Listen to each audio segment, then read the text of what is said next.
Hit the layup line, Reed.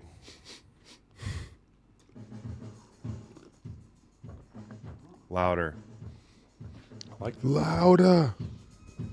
Louder. I Louder. don't even know what this is. No idea.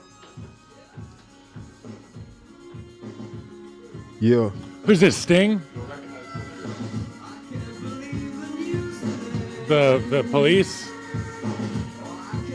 Bono? Is it?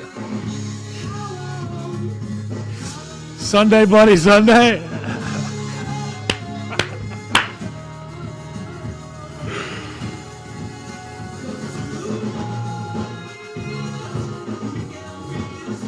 You get to turn it off. You don't have to do a flight home from that game, at least, Chris. You can just rest up. You know, there's no long flight back. San Francisco, at least, they got to take that long flight back. Not on a regional, though. They're going back to Silicon Valley, Yeah, Chris. Chiefs got to fly back, Kyle. Yeah, they're chilling, bro. All right, so anyways, this sucks. I don't want to be here. This is miserable, okay? The Chiefs lost last night. But it was great. It was beautiful. Cost my family a bunch of money. The Eagles lost. Didn't cost my family as much money. Is that because you just knew there? Yeah, I kind of knew, dude. I kind of knew. So I teased them, and, that didn't work out either. Because I thought, there's no way the Eagles lose by more than 10. I know they're not covering, right? But here's the deal. Wrong. Wrong. Guys, I know you don't like hearing about my gambling, but it's a backdrop for where we are. And it's really not even about that. I got to go to Philly today, so we got to hurry up and get this show in. I got to go do a charity dinner in Philly for the Chris Long Foundation. Check us out online. Hey, it doesn't get much worse than that, does it, Kyle, for our two former teams? No, it doesn't. So we're going to talk about the big losses, Philly. I wonder where I brought a fucking black jacket. I would say they were not the same type of loss, but No, they weren't. I'll let you roll with this one. But I will say, Kyle, they have the same chance of winning the Super Bowl. You're right about. Actually, you guys might have less of a chance. I'm not going to sit here and argue that. Because there is no San Francisco in the AFC. That's the whole thing that gives you guys Somebody's hope. got to beat San Francisco up for this AFC matchup. So, we'll get into this, but I brought a black blazer in because I was like, I'm wearing all Put it on. Put it on. But then I realized the fucking Niners did the whole thing, and I don't want to get screen grabbed looking like I'm standing with Chase Young. Well, if you can't beat them, join them, right? So I got sunglasses on. I don't even want to make eye contact with anybody. I'm just miserable today. So we're going to get into America's teams. How about we do that? Get this show on the road. America's teams. I'll get us started here with the America's teams. Welcome to Week 14, ladies and gentlemen. It was quite a slate. It's a lot of shuffling on the America's teams list. Number one, San Francisco. Road Warriors, underappreciated quarterback, non-superstar Brandon Ayuk out there making plays as well. Looking at Kyle Shanahan, making adjustments after a slow start. Love them. Number one, best team in football, most complete roster in the NFL, the San Francisco 49ers. Number two, you know who I love? Nick Saban. Always have. His guys love him. They give him real hugs in post-game interviews. They do love him. On the field, you can see that. Yeah. Like when he's like, my guy right here did a great job. The guy gives him a big hug. Like it's a real hug, Nate. Like these guys love him. Nick Saban, Alabama, Crimson Tide, Roll Damn Tide. So happy they beat Georgia because Georgia's just become the annoying SEC team fan base. I walked into a bar on Saturday to watch the game. It happened to be a Georgia bar. And the fans there were they were kind of dickheads. Really? Men and women. Really? They were very pompous. Very Go pompous. Dogs. How So quickly Go did they get Dogs. pompous? I was so happy that Alabama won that game. So number two, Alabama, America's teams. How about Roll all of a Tide. sudden we're rooting for the Tide and RT. I've always kind of secretly been rooting for the Tide, though. How about us rooting for the Tide in an SEC championship game? That's how much things have changed. It's great. great. We don't need the other team in the playoff. And it led us to the screenshot of the coach from Florida State and Kirby Smart in the Zoom call for the whatever bowl, the left out bowl.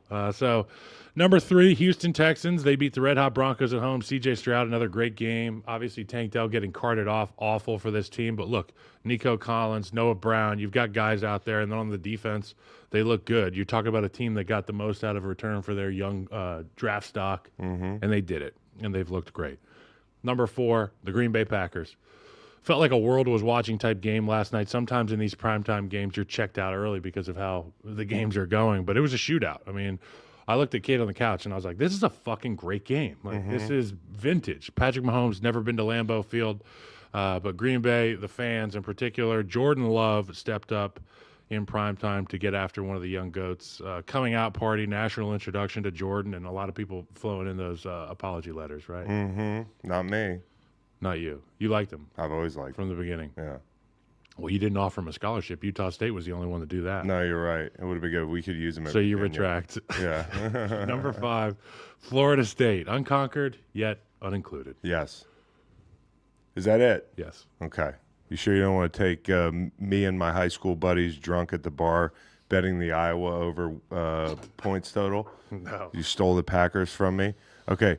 Number 1, America's team. Me and my high school buddies going to the bar for no reason, betting Iowa like 3 ways. Not like big, but, you know, when you and your high school buddies are together, you act stupid. Dumb you do things stupid happen. things.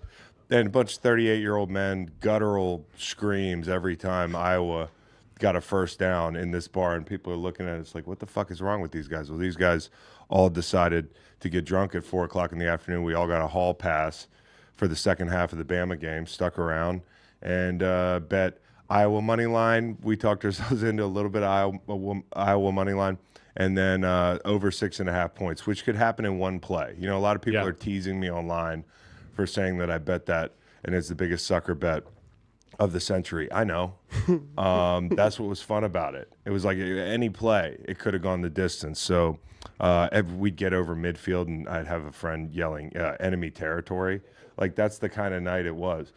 So America's team, everybody that was on Iowa, you were all That brave. was the softball guys? Or All what? brave souls. It was Mike, Kenny, Ben, myself, Tom. This is like the peak of intellect. This is, it's a bunch of sharps here. So we Couple guys in camo shirts, bad tattoos, bent up yeah. over. It was bad, dude. Guys can't dress. Guys can't bet.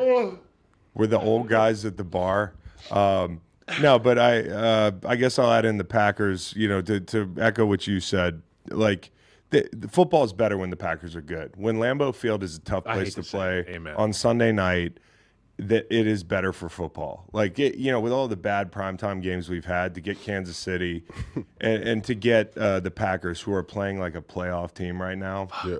I mean, like, as bad as that crushed me, trying to close out 3-4 teasers, at the end of the day, I tip my cap to Jordan Love and to LaFleur and to that defense. And, you know, like, as much as we're going to make it about Kansas City in about 5 minutes, it should also be about Green Bay, because that's a good football team that 2 weeks in a row they've beaten playoff teams with 3-4 losses near the top of their conferences. And didn't just beat them in a rock fight. And we're talking They jumped out on them. They jumped out on them. They attacked them. I have something for you to look at. Yeah. You go back and watch that game.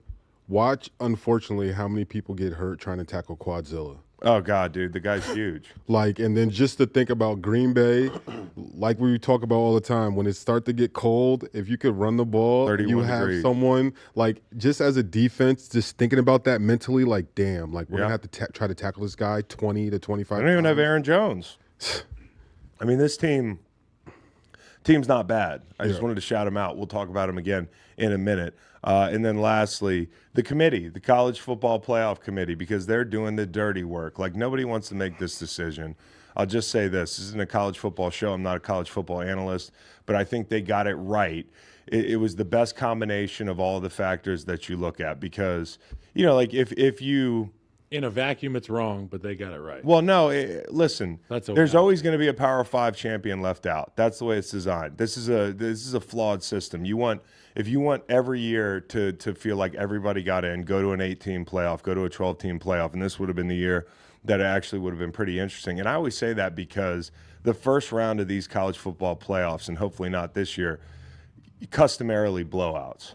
Okay? So, I mean, like, you want more good games in the college football playoff, put more teams in. You think it's going to be different this year? I do think it might be different this year. Yeah. Yeah, I mean, I don't even know what he's doing. But, yeah, I agree. I think it's supposed to be closer. You know, like, listen, here's the problem. if you say you want the best 4 teams on the field and you're happy that you got that, you really didn't get that, right? Because Georgia's better than like Washington. And I want Washington in because They deserve I think you need a storyline like that, and they deserve it. They're undefeated. They won the Pac-12 in the last year of the Pac-12 championship. Like, you're not going to leave them out. So, Florida State – I know there's a bunch of guys. Yeah. And I also think it's really funny to watch people melt down in real time because this is one of those situations where the timeline is at like full tilt sports argument level. And many of the pundits like Booger, like Danny Cannell, like these guys, they went to Florida State. So they can't take their allegiance out of it. Danny Cannell said that Florida State should have tried to cover the whole thing up and say it wasn't as bad. And I'm like, did you not see his fucking leg? The injury? like they were going to duct tape he it. said Florida they were going to State duct was tape too the tibia classy. to the other side of the tibia. And He then said it was too classy of an organization to try to do a cover up and keep the window of return open, essentially. And yeah, I'm like, that. I saw the guy's leg go sideways. The only thing that was open was the fracture. Yeah, exactly, dude. So, I mean, it was just fun to watch people melt down in real time. And if you're Florida State, hey, what a great year and the whole thing. But what you're asking the rest of the country to do is to put you in the playoff so that we can watch you lose 40-0 because you won the ACC, which is not, believe me, I know. That's hate. Is it? Yeah, so who 40-0, bro. You couldn't put a better score. Just the scores hate. Okay. Just the scores hate. I hear what you're saying, but that's crazy. What do you think Michigan does against you set the line for Michigan, Florida State? No. Why Michigan, Florida State? I think Michigan's going to blow out Alabama. Okay, No. but you're talking. But okay, am I asking a question that I'm No, not? you're right. Like, No, you are right, but Like, I if don't Florida think. State had gotten in, how much? of a What dog was the would they line? be? What's the line? You set the line. Oh, I see what you're saying, but I don't think they get shut out. I don't think anyone's getting. What do you rolled think the on. line is? Michigan, Florida State. Florida State plus 23. Okay, so you just made my point for me. I mean, I hear what you're it's saying. going to be ugly and it's plus bad 23? for football. No, No, but not. that was Nate's No, line, no. and I don't disagree. Plus Like 12? it would be up there. It would be up there. I mean, with a second string or third string quarterback, it'd be up there. So the college football committee. I mean, this is you want them to get it right. Give them a better situation. I mean, give them a better playoff. They're going to the 12 team. They have to. And then the Michigan reaction really said it all. They didn't want to play Bama. The Michigan players was like, ooh. Yeah, I "Oh." know. They vomited Yeah. when they heard it. Yeah, that was tough. They threw So, some anyways, eggs. that's America's teams. Quick question. Yeah. Have you seen the Mike Leach discussion of this committee? Rest in peace, Mike Leach. He talked about. I was like, damn, Mike Leach reanimated. Yeah. Give me some It was a reanimated Mike Leach. hologram. It's essentially Mike Leach talking about how people get onto these committees and the people that invite them onto these committees and the things that they do socially. And Well, think about the people that vote for the Hall of Fame or the MVP. I mean, I don't know if Mike's point was that I don't need to hear it, but I don't know that Mike's point was like. he was like, they just want to go to dinners together and tell people that they have. So he's poking holes in the credibility of the guys making. He's like, they don't these even watch decisions. football. But I don't know who could make this decision the right way. That's the point. Is like somebody's going to complain no matter what. Well, that's just life. And I'll take the team with the second or third string quarterback complaining over some SEC team that just beat Georgia. So anyways, Isn't Condoleezza Rice on the committee? no, but I don't know, but she almost owned the Browns at one point, wasn't that? Yes. Yeah. Could have avoided all this. Broncos. She's part of the Broncos. Broncos ownership Uncovered. right now. Right now. Yeah. She was part of the Browns, but now she's Yeah. got that Broncos ring tied around her finger. Yeah, how about that? Condoleezza Rice Condoleezza Rice revenge game last week. and Russell Wilson. Coming for those WMDs. We Hey, got a message from our sponsors here, Chris. yeah, we do. This podcast is brought to you by Cash App, the all-in-one app for spending, sending, and setting easy-to-track savings goals. With multiple tools for saving, spending, and sending, Cash App is an all-in-one way to stay in control of your money. Whether I need to send money to my golf buddies, I still owe Macon money. I can send them a Cash App payout to the Greenlight locals, or I can settle a bet. I always count on Cash App.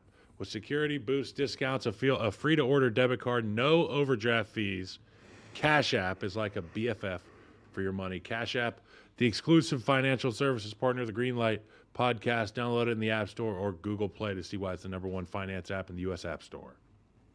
Great job, Kyle. Thanks. Great job. Unlike the Eagles. Let's talk about the Eagles. Nice segue. Okay. This is like, watching them last night get their ass kicked. there's a lot of thoughts going through my head, but when it comes to being an analyst, I feel like I'm going to walk in here today and, like people, I thought I'd open my timeline and get a bunch of tweets that like told you or this, that, and the third. Like, I never said the Eagles were going to win this game. I don't know if you heard my tone last week. It was concerned. I didn't give the Eagles out. I didn't think this was a good spot for them. We said that. And, I think some people had an issue with some of our analysis on this game because last week I heard from a few people that said, hey, it just sounded like you hate the Eagles and want to talk about how great the San Francisco 49ers are.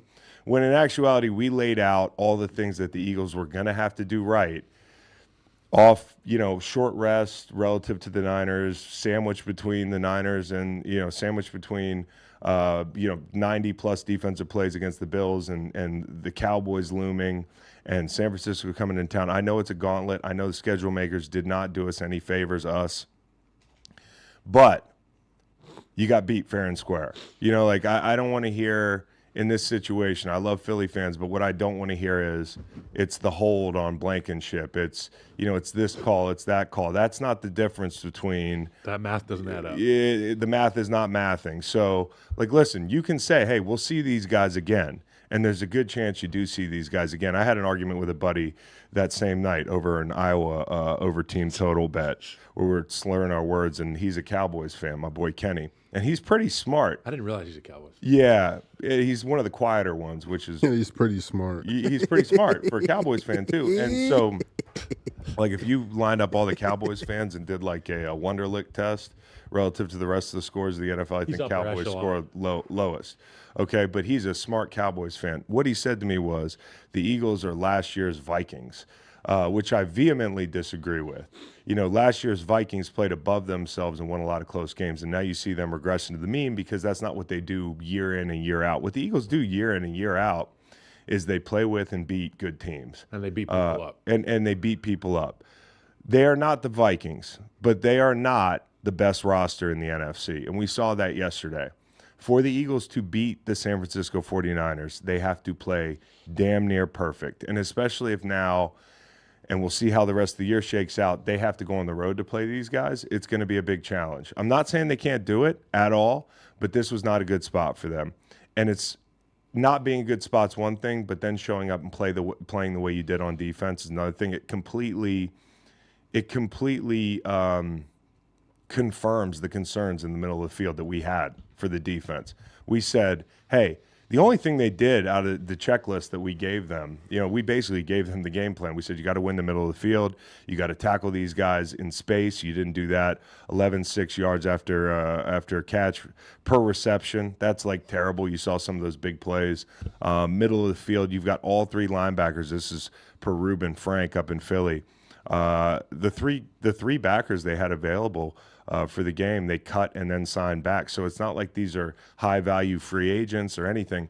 And Howie Roseman and these guys, and I love Howie, he's done a great job, but this is one thing that they've willingly left the door open for year in and year out. Like the year we won the Super Bowl, we had some pretty good linebackers. We had Hicks, we had Nigel, we had Kendricks, we had guys that could play. They weren't superstars. They were all in different molds as well. Yeah, and now you've got three guys, different pieces of that puzzle. You've got three guys that are kind of off the street, and Ellis he had a rough day yesterday. You look at situations where he's in a blender against play action. It's two instances where they take away where they fake the sweep. San Francisco fakes the sweep. And, then they bring Kittle after the snap behind that second level of defense. Ellis is just up there in a fucking scrum, not knowing where to be. Or it's, Morrow. Too much to look at. Too many stars on that field. Well, even for a good linebacking core. You have Morrow on the CMC rail route. It's a third down. The previous third down, they get the same motion, same concept. They knew they were going to get man. And it basically was a chess match where, Kyle Shanahan, as good a coordinator as he is, he has more pieces on the board. It's just, that's not a chess match you're going to win with those guys at the second level. And I don't know. You could say, hey, they're going to bring in Shaq Leonard. I don't think he's going to be the player he was. I don't even know if he's going to want to join that linebacking core. He's deciding between Dallas and Philly. Okay. I was just going to ask you that. You think he's probably going to wait until this game this week and the outcome of this game maybe that's how he picks? 'Cause Maybe if he's smart, maybe it's one less game he has to play. Chances of getting hurt higher. I don't know, but I just look at it like even if you bring in Shaq, what's going to be the difference? Like you had one backer down. I've had some people say, well, they had a guy down. Okay. That's not going to be the difference. It's kind of like talking about the calls. That's not going to make up the ground between that distance. And listen, I'm not trying to hammer the Eagles. They're a really fucking good team. There's a reason they're 10-2 off a Super Bowl run. I have nothing but respect and admiration for this team, and they're going to be in every game they play. But the one yesterday, if you play that way and you go to Candlestick or you host them at the NFC Championship, it's going to go it's going to go the same way if you don't fix some of these problems. Do you think mindset of the game just had anything to do with it? Just like visibly seeing that the 49ers, like this was kind of like their Super Bowl for like this week or whatever. It was just like you said, they walked in with the all black. You can kind of tell like, hey, we're going in here and we're going to show everyone. Everyone's talking shit about last year, whatever it may be. They remember what they did to that team when Brock came out. Yeah. But do you When it think became like a fist fight and they had one arm tied behind their back? Yeah. But do you really think that they like Talked saved about that it up. this offseason. He said they wouldn't have fucking. but look, like as ex-players, do you think like having that mindset, like that edge, it was maybe the difference? I don't think like, it's a 23-point edge. I think like, yeah, you can chalk some things up to San Francisco They're just being better. ready to They're play. better. You can chalk some things up to Philly being tired, no question about it. But, like when I look at the personnel, it's a tough matchup. It's just it's a bad matchup in the middle of the field. And that team will kill you in the middle of the field. And they did. And so, like, that's my biggest worry is, like, yeah, we'll see bringing in Shaq, what that might do, getting a little healthier, what that might do. But if you have to rely on certain guys at the second level, they're not going anywhere. And I don't know why you played that much man, like, for instance. So I think there's a lot of things going on with the Eagles. I think people say, hey, they're not the same team as they were last year, and I would agree. But at the same time, the players on the field are mostly similar. Like, there have been some losses. I think the scheme has changed, especially offensively. You talk about offense, not being able to run the ball, the reluctance or the inability where Jalen Hurts is basically, I think he was a leading rusher in this game. Yeah. Like, that's not good. That's not how they're built. They were averaging about 2.7 a pop, and I mean this team is built to run the football and complement it with deep shots and let Jalen take over games with that X factor ability. But make no mistake about it. If you can't run the football against a team, if you line up and say we have to run it and get 4 yards, and you're getting 2.2 or 2.7, that is such a deflating thing for your offense. The momentum, you become a one trick pony. Yeah, you're a one-trick pony out there. You got to throw it 45 times with Jalen. He then becomes your leading rusher as a result of having to scramble. You get him out of the game because he gets dinged. He comes back in the game.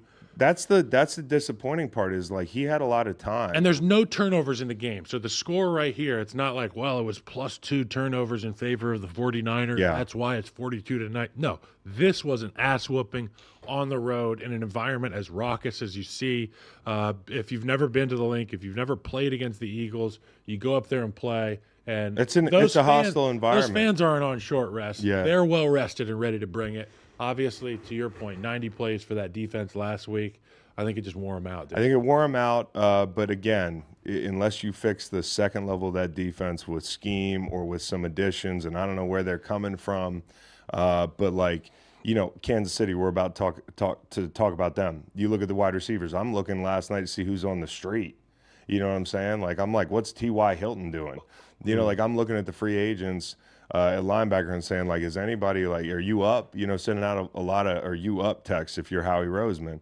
And so, like, I want to make this about the offense, no question, but they had an opportunity at one point as a team when they went down 21-6 out of the half. The defense failed them out of the half, okay? 21-13.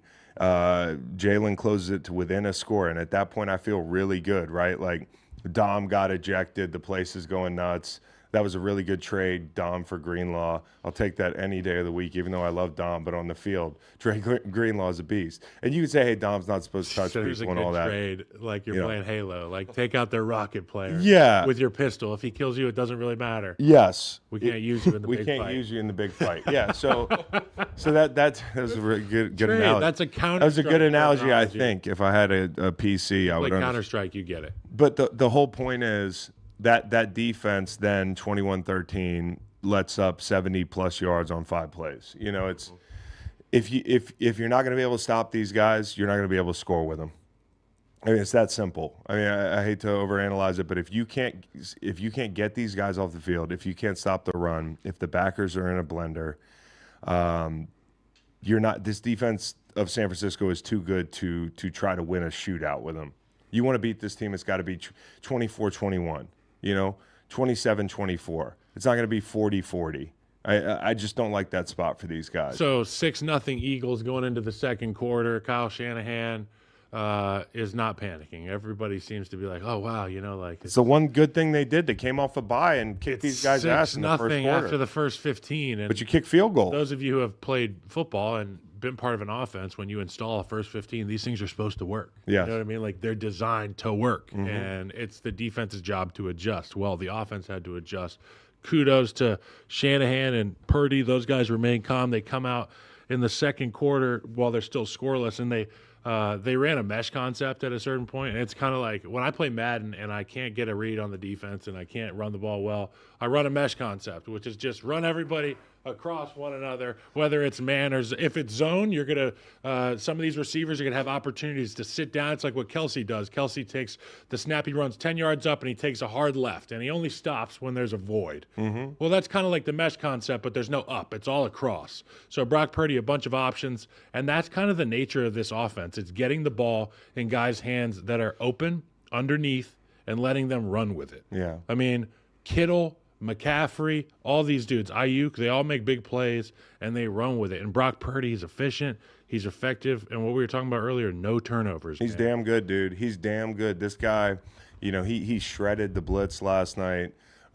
This guy continues. I mean, look at what he's done against the best two teams in the NFC. But that drive was a reset. My point is that drive was a reset button. Yes. There's no panic. That's what makes San They don't Francisco so panic. great. They got a guy who's like, you know what, man? We got answers. They don't panic. Next They- thing you know, they it's have answers. 42-19. Because they can run their stuff in a hurry. They can run physical offense with pace and with aggression and with speed. And they don't have to go away from it. Brock But Purdy MVP? Brock Purdy. No, I don't put Brock Purdy as the MVP. That's a question. No, I just don't put him there yet. There'll be people that say, hey, look at the numbers and all that Worth stuff. some airtime. I just don't look at things from a number standpoint. I look at, when it comes to MVP, it's a combination. I'm like the college football playoff committee. It's a combination of how valuable you are to your team, how good is the team. Tyreek Hill. And Tyreek Hill be up there for Make me, it a case for right? him. If he gets 2,000 yards this year, you think they should give it to him? I don't know about that, but it kind of depends on how the quarterbacks finish. The odds say it's mostly a 3-horse race between Purdy, Hurts, and Dak, all at plus 350. See- with Mahomes way back. I still think if and we can get into the Chiefs in a second, but I still think if Mahomes runs the table and figures this thing out with this group of wide receivers, He looked pretty damn good last night. He did look good, other than that He pick. looked great. Other than that pick, which I don't know if they're running the wrong route or what. I mean, at You that never point, know I'm just anymore. throwing stuff around the room. But yeah, no, I don't know who wins the MVP. It's the most wide open. I mean, it's Last been. thing about this San Francisco front, the San Francisco Eagles game. We've talked at length in the past about how the matchup, in my opinion, that would drive San Francisco crazy was that interior defensive line of Yeah. the Eagles. And albeit they were run down, I credit that San Francisco O-line. I really think they give great effort, and they got great production yesterday, and they were able to keep things clean. They were able to run their offense. They didn't give Christian the ball 30 times, but 17 times, almost 100 yards. They were able to stay on schedule. Brock was comfortable. Big shout out to that offensive line, particularly the interior. I know how it is to go against a group like that, and it's no easy task. Yeah, guys took care of business. I mean, last thing, Eagles are not a bad team. They're a very good team. They're one of the best 3 teams in the NFC, but right now, San Francisco has separated themselves a little Philly's bit. an 8. They showed up to the bar last night, and an 11 walked in with some makeup on. Yep. That's a really good way to Yep. put it. Philly might be a 9, dude. Yo. It's just They the look like an 8 Chris, last what- night. yeah. I know you- Well, it didn't look like an 8 last night. Chris, I know you said last thing, but like one more thing from that game. I want to ask you, how do you feel about Jalen Carter's emotions and like him on the sideline? Visibly, he got that penalty, but people just seeing him cry and just like being in the moment as a rookie. What do you think? Like you would say to him as a vet, like to help him get through this? Well, I just put my arm around him. Hey, bro, you've been one of our best defensive players, man. Like, you know, we're gonna make mistakes out here. Every game's not gonna go our way. I mean, look at what we've just done. That's what they should be saying in the locker room is look what we just did for 12 weeks. Okay, fuck, we just lost to a very good football team and we played poorly. There's no need to get down in the dumps on this thing. We got Dallas. There's no better medicine this week than having to play Dallas because you got no time to think about this stuff. And so for Jalen Carter, like people want to make fun of him about crying and that sort of thing. Shows he cares. What do you want? Fans make fun of players or they get mad at players when they don't care enough. Like Deontay last week. Yeah, Deontay celebrating last night down Well, that 3 too. scores or whatever. Brutal. But you know, like you got your rookie who's crying over a loss and crying over Fucking something. love it. I don't care, dude. You know, some people cry, dude. I wish Some people everybody get cried. some people get frustration cries. Whatever happened to Jimmy V, man? Everybody wants to fucking talk about Jimmy V this time of year, but then Jalen Carter has to cry. He's just trying to have a good day. I would say, Jalen, you want to channel that emotion, you're going to play fullback next week in the red zone. Also, what is the thing about men making fun of men crying? It's like it's not supposed to be masculine. It's not supposed to be strong. Jalen Carter would destroy you, Yeah. guy online. Yeah. Okay. Yeah. So now you just got beat up by a guy crying. Yeah. You know, I'd like for crying Jalen Carter to get a minute in the phone booth with Most each- dangerous each- people are the people that are crying. Yeah, dude. Don't fuck with somebody that's got frustration tears going, especially not a big dude like him. Okay. So, anyways, talk about Detroit real quick because they have kept pace. We didn't even say Rain versus Nick, but Godzilla King Kong. It was almost ironic that the promo for Godzilla King Kong was showing during that game. Was it really? And it was basically Godzilla King Kong. Yeah. It would end with like a third down, and then it would be like, Yeah. I was like, oh no, it's a replay. Yeah, it's two monsters, man. But the Lions, they're trying to prove they belong in this group. Mathematically, they belong in this group, and you know they're sitting here. There was a point in that game where the Saints pulled to within 6 points, and it's on the you spot them. It's 21-0 Lions. They had to Eight restart their minutes. console. Yeah, they 8 minutes in the first quarter. It's 21-0. Okay, and the Saints pulled to within 6 after they kicked that field goal, and the top was about to come off this place, and you know then the Saints do Saints things and fumble a snap, but like the Lions staving them off, staying in the race, and really having a path. Listen. I know we're going to talk about the defense and why they let up all those points and some of the issues with this team that quite frankly, in my opinion, are not going away. But can we stop and smell the roses for a second? I mean, you got a young tight end, 18 catches away from setting the rookie record. He's so good. You got Jamison Williams jumping like 25 feet in the end zone. Brian Branch. Clutch conversions. Reynolds gets one ball a day. He squeezes that thing with the game on the line. Same thing for not Hawkinson. They Laporta at the end of the game. 2:44 to game. go. 3rd and 8. Lions. They were up 5. Goff needed to move the sticks and just Golf off the spot. Just dude. like Laporta said on this show, he was like, "I want to be the safety blanket." He is. He throws a contested ball to the sticks to Laporta. You heard it here. He wants to be the safety That's a blanket. fucking backbreaker. You should think about Green Light Pod every time he clutches the football in a key situation. Every time I see him catch the ball and Jared Goff gives him the point, I'm like, That's what he I said. saw it here first. That's what he said. And, you know, Goff being off the spot to make that play, I think it was to Reynolds. But the whole thing is, like, you have so much going for you. Good. You second winning season in a row. You got a path to the number 1 seed. You just swept the NFC South. The paternity test came back. Dan Campbell's the father. He's fathered an entire division. And so, like, there's a lot of good stuff going on for you. And I know Detroit fans, the reason I love them, I played golf with a Lions fan before Thanksgiving. He told me they were going to lose. You know, they're realistic people. Like, So they swept the NFC South? Yeah. There was a year that we didn't make the playoffs, and we swept the AFC North. I think it was 2016 or something. We were a bad team. Yeah. But we swept, and I tried to get AFC North T-shirt. You should have got it. champion You should have got t-shirt you should have got the championship T-shirt made. It was terrible. You still have We that. can send them to Dan. But the point is, you guys know your team. I think you know your team. I think you also are like the type of fans that, you're always worried about that next shoe dropping. Okay, but stop and smell the roses. I know I've taken your team through the ringer at times when they haven't been great, but there's a lot to be excited about. Okay, and I know your expectations are sky high, but that's a good thing, right? Like that you're not fully partying in the streets because you're first in the division this late in the season. you're not you have a shot at perfect. the #1 seed.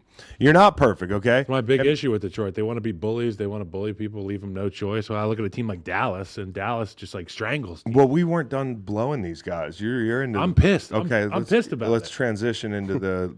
Because like Pissed at I have a Detroit future. part. I have a future on Detroit So do I, but I have against I have the win total. Joe Yeah, Flacco. that's not gonna happen, Kyle. Joe Flacco looked all right. You just lit $200 on fire. I will say this though. For the Lions, you want to be a bully, you got to play some defense. You Yeah. got to play defense in big moments. You can't let these teams. Everybody gives up a touchdown, right, Chris? Yeah. But like the good defenses come to the sideline and say, "No fucking more." Yeah. No, none of that shit. Yeah. Punts or turnovers, starting from here on out. If the Detroit, they can't cover all their bases. They put a finger in one hole and it's somewhere else. Like for a while, it was the offense that couldn't get going. Jared Goff's a fraud. What? Finger in holes. Yeah, Yep. You thought that was funny. I'm talking Well, like damn. yeah. It's a damn thing. Sometimes you might need to put two fingers in Yep. there. That's what I got. I'm like, it's the identity issue, Shocker. right? For Detroit. Like let's have this thing be tidied up on offense and defense. Maybe drop more guys in coverage. 3 fingers. Yes. You get my point here. But the point, yeah, I agree with you though. You want to bite kneecaps, take people to deep water, take them where the Eagles can't breathe. Like, But offensively, they do. Like, that's what they do offensively. But as a team right now, Thank you. because of the defense, you're not doing it. And, like Kyle. or it's bad decisions by the coach. I'm gonna say it.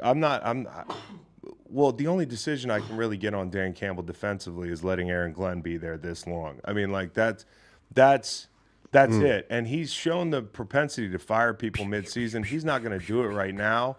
I kind of feel like you're at a point where defensively you just have to do some different shit. You get up 21-0, and then the Saints score 3 touchdowns in a row, basically. They'd scored 3 touchdowns the last 30 possessions. And I know, I know you won the game and everything, but you come out in the second half and, you're playing a little bit more off coverage. You got to get guys that can get home. And we've talked about this. Hutchinson, really good player, fun to watch. Bruce Irvin, he forced that Bruce Irvin sack. So people might say, hey, where's Hutch in some situations? Well, there's one, right? But other guys have to step up. And hopefully an Irvin signing will actually help. But I think I'm still waiting for a run of these Detroit defensive plays where they create turnovers in these high-scoring games, or when a team's trying to get back in it, you shut the door with a Stymie sack their fumble. momentum somehow. Yeah, and somebody will say, hey, Chicago game, we did that at the end of the game, backed up. Hutch made a play. You need more. Let me You need ask more. you And I'm something. not saying it all has to be Hutch. Somebody else got to make a play. I think Luke. When you were playing, did they ever? Because I know they didn't teach us this because it wasn't really like an emphasis back then. But tackling the quarterback and like trying to tackle someone and not put your weight on them, is that something that they should maybe like start teaching more for D linemen? But Bruce, there's a tweet from like 2011 that I found. It was floating around online yesterday. Bruce Irvin said, "Fuck the Saints." Like in 2011. Wait. And also before the game, he was like, Derek Carr, you hit him, we can rattle him. I think there was a little bit of like extra English on that one. I think in general that's a tough rule. There's some Yeah. old beef. But that was like the one where we're probably going to call Some it, right? spoiled beef in that cellar. There might be some spoiled beef I love for some Bruce, spoiled for Bruce beef. Irvin. But the bottom line is, if you can't get stops, look what you just saw from San Francisco. I mean, like, look what Phillies look like at times this year. Look what Dallas has looked like at times this year. I think Dallas right now, we talk about them in the NFC playoff race. What they showed me Thursday is actually a lot in some way. Like the offense had to go win them a game. Yep. I thought last week, this was the issue I took with, I put out a fridge talk. Acho, Emmanuel Acho, Emmanuel, okay. who you see him all the time on TV and Well that sort of dressed. thing. He's a well-dressed guy. He's got the gift of gab now, but sometimes Acho will come out with these takes, and I just disagree, where he's talking about the MVP race and Dak can't be in the race because he hadn't beaten anybody, but he's got Tua number 3. Okay, and Tua hasn't beat anybody since last September. I think Dak should be in the MVP race. I think Thursday, for Nolan and I, we kind of differ on this thing because he's an Eagles guy, like through and through. He's from Philly. I think the Dak thing for him is kind of like visceral. You're a sick fuck. For me, it's not. Like, I agree, Dak's not the best quarterback in the league, but he has played really well this year. And I mean, if he knows where the pylon is against the Eagles, we're not having these conversations. I think them going out and winning that game when the defense played terribly, defense, you're supposed to be one of the best defenses in the league. I don't see that right now. Luckily, they don't play DK ever. Yeah, but it ain't just DK. But you know what I'm saying? Like, you got when you get in a shootout like that on Thursday night. Sometimes he's like, "Hey, Duran, cover this." Well, Duran. Everybody's like, "What the fuck?" Duran went to the half and read his timeline, and then he was like, "Yo, put me over there," and then he had that big pick. But the point is, and Seattle at the end of the game, people make a big deal about the Micah Parsons thing. You saw the protection there, Kyle. You don't protect Micah? Yeah. I mean, Everybody's like, you don't block 11. I mean, they tried. Yeah. You go block him. He's pretty good. I don't love the setup there, but the bottom line is the Cowboys took care of business and the offense looked really good. So these are the teams that you're going to have to see in the NFC playoffs if you get there, whether it's on the road or at home, and the Lions will be there. So and it's this has to be said, and I said it yesterday on Tops, but it's like the Cowboys have hit home runs with their offensive line picks like nobody's business. Mm-hmm. Tyler, the left guard, is friggin' He's awesome. a stud. And when you watch him on TV, like last week we saw McCarthy look puzzled after they said illegal man downfield in the low red. There was a play action pass, illegal man downfield. McCarthy's looking around like, who the hell's who's downfield? And they're like, your left guard just murdered a guy into the end zone. it just so happens. These are good problems to have. Yeah. So I promise you this: next time they're at the 3, let's run it behind. Was he 73? Is that his? Yeah. You run it behind 73. And the great thing that people fail to remember is the right guard is a first ballot Hall of Famer. Yeah. Right. And he ain't dipping. No, and Tyron Smith is playing right now like prime Tyron Smith. That's why my level of concern for the Cowboys, for the Chiefs, for the Eagles, teams with groups up front. Yeah. My level of concern is not the floor isn't very. We're gonna do this. We're about to do this with the Chiefs. Okay. And Dak feels confident. Dak's no dummy. He's gonna sit back there and he's gonna sling that thing like Matt Stafford with that front. You just have to understand. People ride the wave on Mondays a lot. And, maybe we're riding the wave a little bit on the San Francisco win, but I also think, it confirmed what we were worried about. So, we already had an idea of who these teams were, and if anything, Sunday kind of confirmed some things. It's not going to be 23 if they play again, but it's a bad matchup. Dallas, you could get down on them after a big loss and say they're frauds, but, what does that even mean? They are who we thought they were, which is a dangerous team in any the NFC given week playoff. they could put up 45 and get 8 sacks. I don't know that they're going to beat the Niners. I don't know that there's not going to be one game along the way that Dak doesn't throw a bad pick, but they're a dangerous team. Philly, they're not the Minnesota Vikings of last year. They're a really good team. We're going to talk about the AFC here right now. But they will have a rest disadvantage going into Dallas next week. For the No second question. straight But you week. see, we picked up that rest advantage against the Seahawks. Yep. Well, not an advantage. I mean, it just gives us an extra day because they flex us to Monday night. But it's the same thing in the AFC, and it's even more pronounced because there is no San Francisco. So whoever you are, if you're a fan of one of these 4 division leading teams in the AFC, I feel like you got to feel good about your chances to go to the bowl. Dude, Baltimore's got to be able to play for 4 quarters, though. They've blown big leads. Yep. They've had holes in their games. I obviously love their defense. I love Lamar. Todd Monken's been great. Their receiving core just finds a way to get open. Zay Flowers is in a perpetual state of being chased. But at the end of the day, if you can't play 4 quarters, if you can't string this thing together for a whole game, you ain't the one. No, but you could say that about any of the 4. It's an evergreen tweet. I could go AFC, and we'll start with the Chiefs here in a hot second. But San Fran, no picks, dominant on the road. Let me get through the AFC here. AFC, Kansas City. Yep. Bad wide receiver core. You know, like I don't know what's going on with them. We'll would say talk not about elite. that. Okay, and then the same thing with you know any of these teams. The Browns lost Mark Andrews. You talked about their what's the word, propensity to turn the ball over or not finish games. I mean, you know, Miami hasn't beaten anybody. There's holes good. in the box score. Jacksonville, do we really know yet? So in the AFC, it's kind of wide open. Jacksonville controls their own destiny. If they win out, they'll be the number 1 seed. Huge They're game- learning how to huge play game with against leads. Baltimore. Let's start this thing on the right foot and talk about the Packers positively. This is from Sheil Kapadia. This is a tweet. Based on EPA per drive, the Packers' offensive performance against the Chiefs was the fifth best for any team all season. 7 possessions, 3 touchdowns, 2 field goals, 2 punts, at least 2 first downs on every drive. Jordan Love's improvement is one of the stories of the season. And I agree, it is one of the stories of the season. But it's also the improvement of the scheme and allowing him to do more, which he is his complete. The guy, I was last night watching him and Mahomes dueling it out. Oh, man. And you're like, dude, this is a moment where a guy grows up. Yes. And at this point, I don't know what holds him back, right? I'm not saying they're going to win the Super Bowl, but what I am saying is this is one of those moments where you're like, okay, I might have seen enough to not just say I'm not out on him and I'm going to stick with this guy, but to actually say, like, this guy's a plus at quarterback in the NFL and a guy you might like to have. And for the Packers, that whole sit him a long time thing, I think he's got some moxie because of that.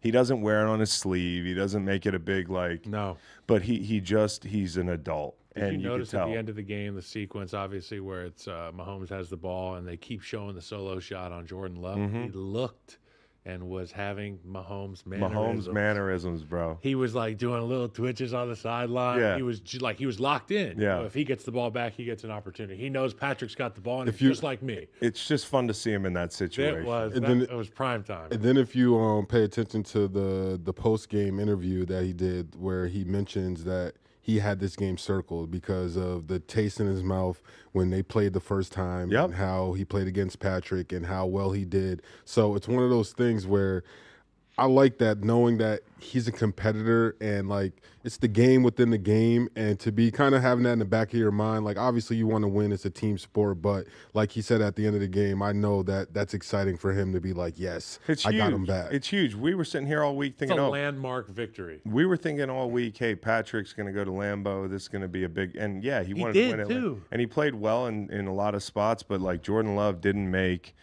He made one less mistake, whether that was on the receiver or Patrick. Like that. I'm going to break that down. Yeah, okay, good. But like the point is, this team is to be taken serious. And, you know, this was a huge win. We were looking at them in the playoff race saying, hey, how do they get there? They're going to lose to Kansas City, and then how many games can they pick up along the way? They have a 70% chance to get in the playoffs right now. Yeah. So really good for them.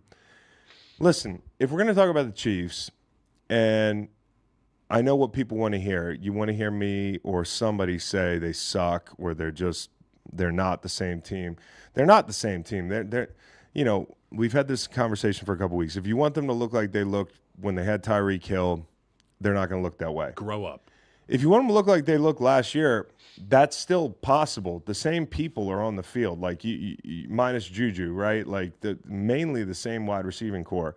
And I think the reason that I'm not down in the dumps, I mean, they have to improve, but the reason I'm not hugely down in the dumps on this team and their chances to go where they want to go is the AFC doesn't have a San Francisco. And so, you know, like you now have played yourself into a group of 4 teams, okay? So all the fans of these teams are like, are you worried about Kansas City? Kansas City, frauds, the whole thing. Well, they just joined you. You know, it's this logjam at the top of the AFC where Miami's got 3 losses, Baltimore's got 3 losses, Jacksonville's got 3 losses, Kansas City has 4. And if you look at the rest of the schedule, okay, Miami, they get the Titans, they get the Jets, they probably go 11-3, and then they got to go 3-0 to leapfrog Kansas City, I think, if Kansas City wins down the stretch because of that tie break. So you've got Cowboys, Ravens, Bills for the Dolphins. And I think the Dolphins could be as dangerous a team as any in the playoffs. I mean, they beat I had this discussion. There's this guy in my DMs. He's become like a DM like fan friend where like fans will DM me shit and I'll see some of them and this is Dolphins fan, so every time they have a good game, he's like, yeah, how about that?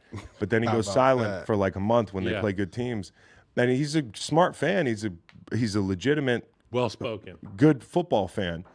But, you know, he hit me up yesterday. I'm like, hey, man, you got to hit me up after you beat a good team. You know, like, hey, by the way, you want to talk about Miami, Washington? They looked really good yesterday. Miami, Tua looked really good. I thought, you know, some of these matchups they got in man, it was like guys were running in place. Like some of these Tyreek Hill touchdown early. It's like that grass makes everybody slow, looks like slow except for him, except for them.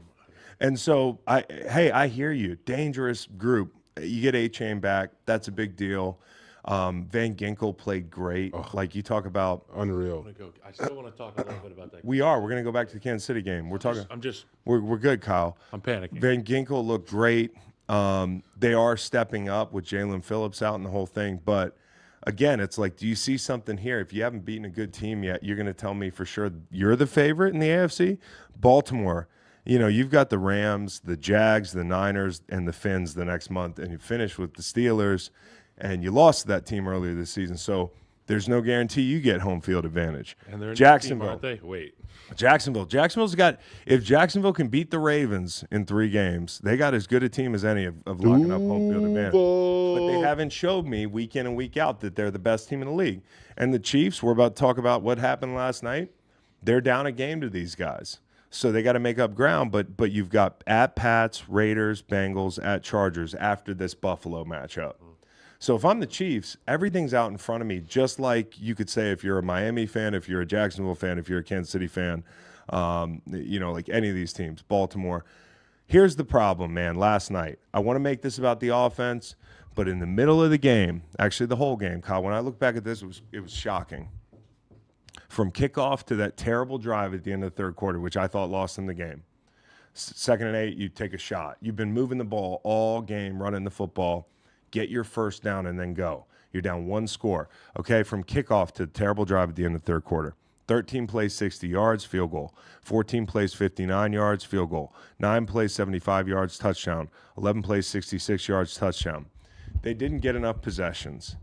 And listen, they ended up with like 10 or 11 for the game. It's not like they didn't have the ball. It wasn't like they got dominated in time possession, but they could not get off the field defensively, you know? And I thought if you'd given Patrick the ball a couple more times, you'd have been okay.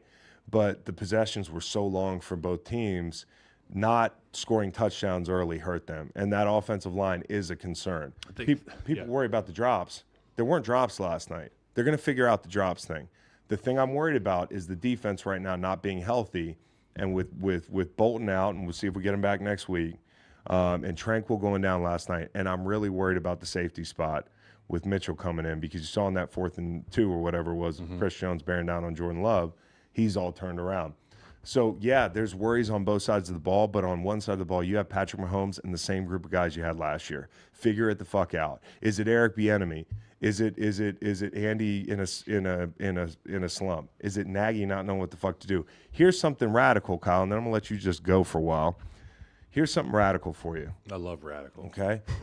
If Zach Ertz doesn't get picked up by the Philadelphia Eagles, the Kansas City Chiefs should pick him up and turn into a 12 personnel 13 team. personnel. Yes. Because this is Noah Gray, Travis Kelce, Zach Ertz. You give me a better triumvirate of pass catchers. That's what I'm saying. Like, okay, you having a problem at wide receiver? Take one of these motherfuckers off the field. Go get a hybrid on the field. And play big and play physical, because that's kind of what these drives are amounting to right now. Your best drives are drives where you are matriculating the ball down the field. It doesn't have to look like the old Kansas City. Now, whether you pick up fucking Ertz or not, I think you still do this. You got to figure it out. I mean, say what you want about the old Kansas City, the new Kansas City identity, all that. At the end of the day, they've got Patrick Mahomes. This was the first game, I believe, the team gave up more than 25 points on defense. Yep. So I'm going to chalk it up to it was Jordan Love's night. It was his night, dude. Special night at Lambeau Field, and you could just feel it from the moment that you saw Patrick Mahomes stroll out of that tunnel in the icy whites, and Green Bay was in their classic yellow pants, green tops. I said, this could be a Jordan Love night. And they start with that first drive. They go down the field. They suck the life out of that defense. Oh. You know, and there's kind of that feeling in my living room. Kate and I are sitting there like, do the Chiefs suck right now? Like, what's the deal? And Patrick hadn't even touched the football at that point. But I want to fast forward later in the game. There was obviously a few plays that could have gone a number of ways. all the talk about Jordan Love being great, and I still think Patrick was better. And it wasn't enough for the Chiefs to win. I looked at some of the late plays that could have been for the Chiefs. The ball to MVS outside, the hash where Patrick led him away from the safety, and it was smart on the the broadcast crew to say, hey, look, this is what Patrick saw. This is what the receiver He's felt. supposed to come in, miscommunication. He looks outside shoulder. He takes that thing wide. It's a touchdown. MVS looked inside for the football, wasn't able to make the play. Same thing with the Sky Moore play, end of the game on the right side. He threw it to the outside shoulder to take him not only away from the defender, but to get him towards the out-of-bounds mark. That's where the red line is at practice. So there's the hash, there's the numbers, and Chris, if you remember, outside the numbers, there's a red line that receivers run as a point of reference. Patrick went outside shoulder. Obviously, it didn't work there. Then the late hit penalty, or whatever they called on Patrick, it was bogus. It was a bad call. I mean, He wasn't out of bounds, and we all know Patrick's the master manipulator, tempo, change of speed. A lot of these quarterbacks now, 1 minute they look like they're going to go out of bounds or get down. Next minute they they call these sometimes. Next minute it's a they bad slither call. by It's a bad four call. defenders. It's a bad call. But they do call these sometimes. But man, I got to give credit to that guy on defense, and I didn't catch his name, but I don't think Patrick caught his he name. caught either. Patrick. I don't think Patrick remembers his name potentially, but credit to Patrick getting back up and going. And then there was the fumble or non-fumble at the 3-yard line, Which was not a fumble. and then they ran the hurry up. Not a But fumble. I want to tip my cap to the operation. You know what I mean? In big situations, if there's a play that could go 50-50, you got to get the ball lined up and you got to get it snapped before there's anything that happens. I credit them for doing that. Hail Mary was a pass interference, but it's not going to get called. There was a PI on the deep ball, but, calls went either way. So credit to the Packers. I take nothing away from the Packers, but I am not worried about this Chiefs loss. No, like if we thought they were the odds-on Super Bowl favorites, yeah, you're worried about them. But it's like everybody's like, hey, what do you think about the Chiefs now? Well, what did you think about the Chiefs then? I didn't even pick them to win the division, so I was wrong about that. I didn't think the Chargers would suck so bad, but I thought the Chiefs would look more human. And, honestly, who didn't think the San Francisco 49ers are a better team on paper this year? You just look at it. They're like the Monstars. They got a bunch of guys. They are. And what you have for Kansas City that I think for both of us makes us feel like they're going to be in it is you might have home field advantage because you look at this, you're a game down now, but I really think if somebody wanted to bet me right now, I'd probably take them to finish the season as the 1 seed.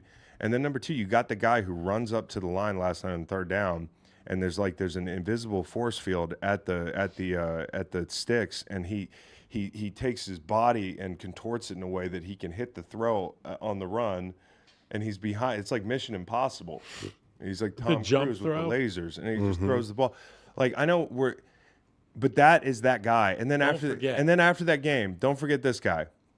The guy last week or 2 weeks ago who was like, drops on me, MVS down at the goal. It's not on you, but he's up there taking bullets for his guys. And then after this game, he's like, the MVS, it's clear PI. Now you could say, hey, the 15-yarder earlier, you didn't get that. The clock didn't wind, the whole thing.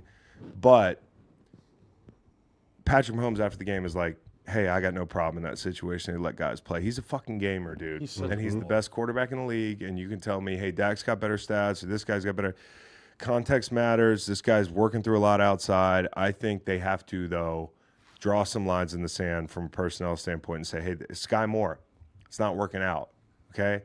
Like, MVS is not great, but at least he doesn't fuck shit up. And, they went to Rashee Rice a lot. They really like that guy. And they should. And he needs to get the ball more. He gave him the go ball. He got the penalty. I mean, there's stuff that you see where it's like, well, this seems like there's chemistry there. But there's not the chemistry. And I know Brett Veach, man, they have failed Patrick outside. They just have. Okay? They thought it's like Howie Roseman saying, hey, we can win without the linebackers. Brett Veach is like, yeah, we don't really need all-star wide receivers. And, yeah, that's fine and everything. You're trying to get the most out of Juju or the most out of MVS or the most out of this guy or that guy. It's not worked out. So do not hurt yourself more by sticking to this Sky Moore thing. Like maybe he's a guy for you next year or something. But this year it's not working out, so give these snaps to somebody else. I hated the 2-point play. Hated it. I hated the short yardage plays. It was a naggy-ish operation in those short yardage. That's what I'm saying, dude. And I'm not in that room anymore, so I don't know who's in charge of the SY/GL portion of the install. but it's shades of Matt Nagy. And that's the thing. And it looks great on paper. It works in practice. Yeah. And then you run it in that game, and next thing you know, there's 3 guys on the edge, and that front side gets blown up. It's the most short-sighted thing in the world to say, hey, Kansas City sucks. Look at the guys they have on the field. They won a game in the Super Bowl last year where they scored 30-plus points with these same fucking guys. The problem then, if I'm going by process of elimination, is the other people in the room besides Andy are not pluses right now schematically.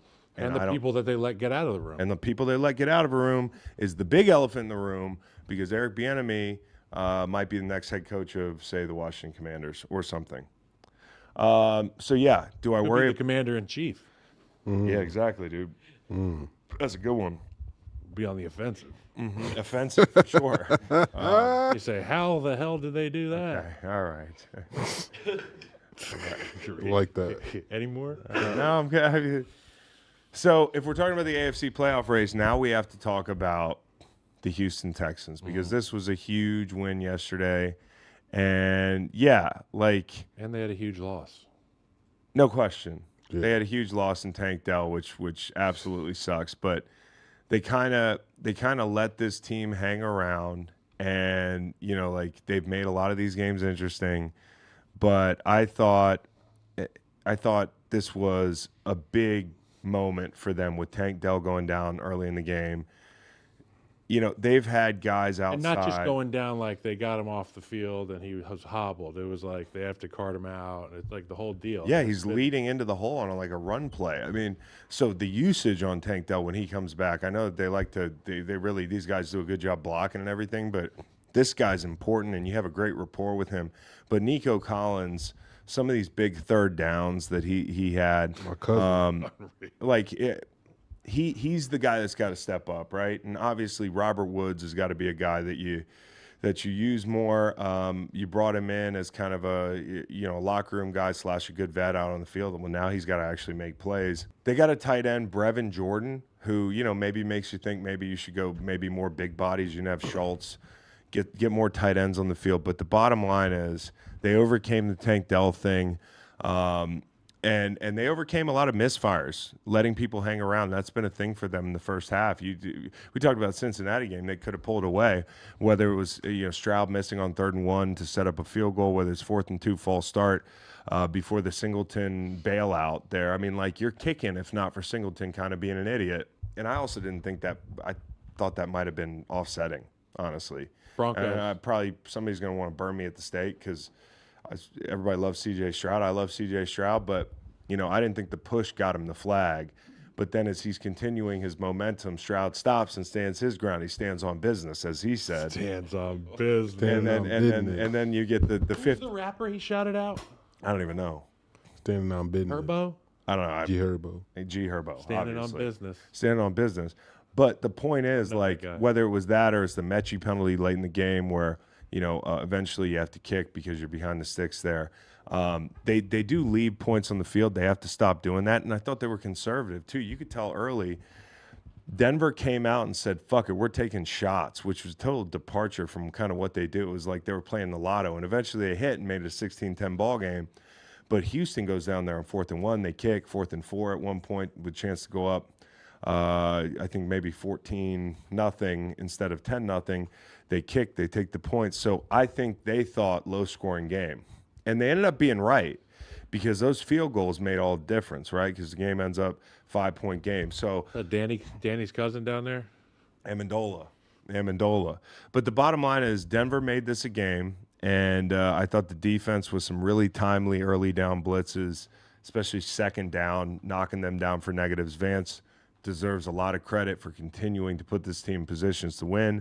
But that last drive, they couldn't convert all day. I think at one point they were like 0 for 8 on 3rd down, and they needed like a 3rd and 4. I think it was 0 for 11.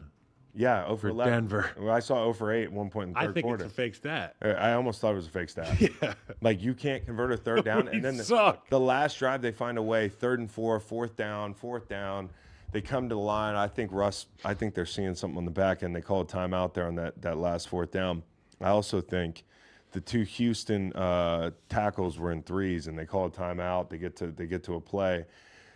I think Russ is looking at the out, and he knows based on that look. Now, they ran somebody into the A gap on a stunt, but I think he knows, like, I like my chances down here. And Russ, with his legs, continues to be a plus. So Denver's not dead, but I was concerned about the turnovers for Houston coming into this game. 3 turnovers for Russell. I mean, it's something I wasn't even prepared for. I was like, is the Denver defense going to take it away twice for CJ? But it's flipped. And also the protection.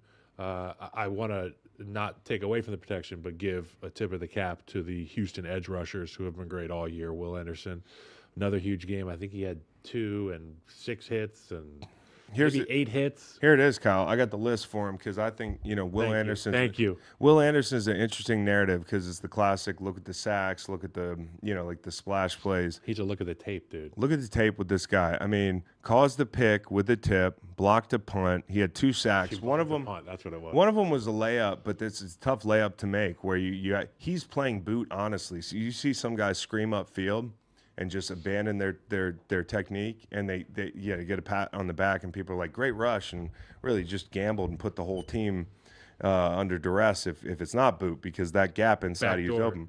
What Will Anderson did is he started his shuffle, and then he headed up the field. He does everything right. He had the sacks. He's surfing. He disrupted a third down on a read out. This is the type of stuff that tells me he's smart. So they line up in like in nickel on third down. 2-man game with the guys on the left side, Kyle. It's supposed to be a TE. So tackle penetrates, and as a defensive end, I'm supposed to wrap around that guy, but he sees the pocket breaking, and he sees the way the protection's shaking out, and he feels it and stays high. And he ends up affecting that throw, getting him off the field on third down, and then the high-low to end the game. Okay, Russ threw that pick in the red zone, missed some stuff, but this is why I give a lot of credit to Houston. That high-low concept that got Grenard a sack earlier in the game. When you talk about high-low, and I love the way this group rushes, unselfish as a group. Have to coordinate a rush against this group. You have to. What they do is one defensive end goes to power, and usually it might be on that quarterback's ball hand side because he can see that stuff coming at him. And what's he going to do? He's going to bail out the back, and the other end is going to run the hoop at 9-10 yards, get all the credit. That happens. So for reference, if I'm a left-handed quarterback and you're rushing over there, I'm gonna cave the pocket. You want me to feel the pressure, so I go back into this guy who's contained rushing. Yes, who's not even worried about I got to be too. Look at that, some football. There's some football right there. But they ran that concept's pretty common in the NFL. But sometimes you do it like where you say, hey, fuck it, we call it fish hook. You're gonna run the hoop. Somebody's gonna take an inside move. Will Anderson on the Grenard sack created that. And then in the final moments with the game on the line, Russell throws that pick. Look at Will Anderson's bull rush and how it affects Russell ever so slightly into feeling that, bailing, and ending up in trouble where he has to throw that ball. And so I think that D-line deserves a lot of credit. I also think guys like who's this guy? Fucking Jimmy Ward. Jimmy Ward. He damn near knocked himself out of the game trying to light somebody up, then comes back in the game, makes that pick. And then also Desmond King, all the D-backs, big TFLs. Desmond King knocked that third down, almost had a touchdown out of it where he took the ball off him and scored. They reviewed it. But the bottom line is up front and the back end, they all played huge. And if you watch this Houston defense, they play fast, they play downhill. The guys in the back end tackle. D'Amico's fingerprints are all over this defense, and they play hard. And so tip of the cap to them. And they're balanced on offense. Yeah. They're coming alive on defense. It's like these rookies that were rookies are now kind of 1.5-year players with Will Anderson. You talked about his presence of mind. This is a team that's going to be tough to beat, man. C.J. Stroud is a legitimate threat. He's not just a good rookie. He's a great quarterback who can go win you football games. And they have the running game, the balance with Slowick on offense. They can make this thing a chess match. Whoever they play, they can kind of form the fight. Here's the worry for me is Tank Dell. I don't want to jump on the easy thing, but he was probably your go-to guy. Well, they've got 3 guys they can rely on. That's what they got to figure out is how does this puzzle work for him, because this is a big deal, and he was a unique guy, not just a big guy for them.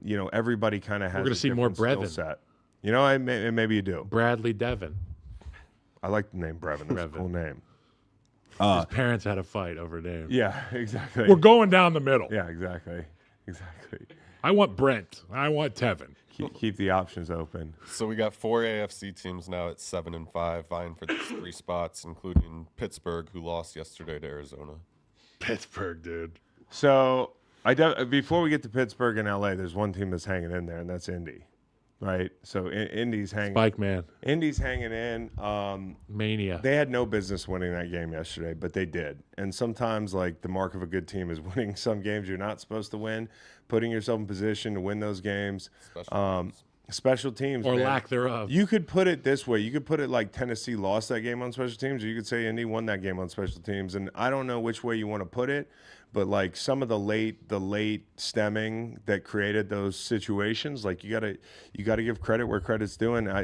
To not only block 2 punts in a row and create 14 points off of those, like I've never seen that in my time. 2 block punts in a row. Maybe somebody else has seen it in the NFL. I haven't.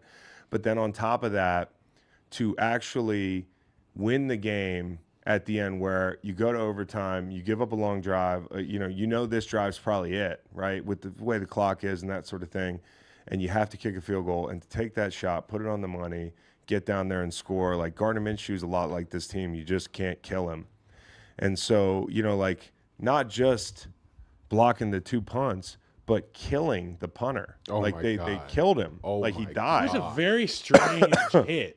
Like, it didn't look like an explosive hit, but then the way he was on the ground, But was he like is a Civil Kyle. War reenactment. That's like how he good got hit with that- a cannonball But or it something. just shows. He's but a too, man, dude. He's not an NFL athlete. He's but a man, dude. That special teams coach, they had to have a read or something because even Yeah. that collision, it's one of those things where he was like there too quick, Yes. like almost too He quick, almost have like tackled the punter. yes, like almost overruns it and like just runs into the punter's leg. And here's where the game was won and lost, okay? The craziest thing. Because I had Tennessee.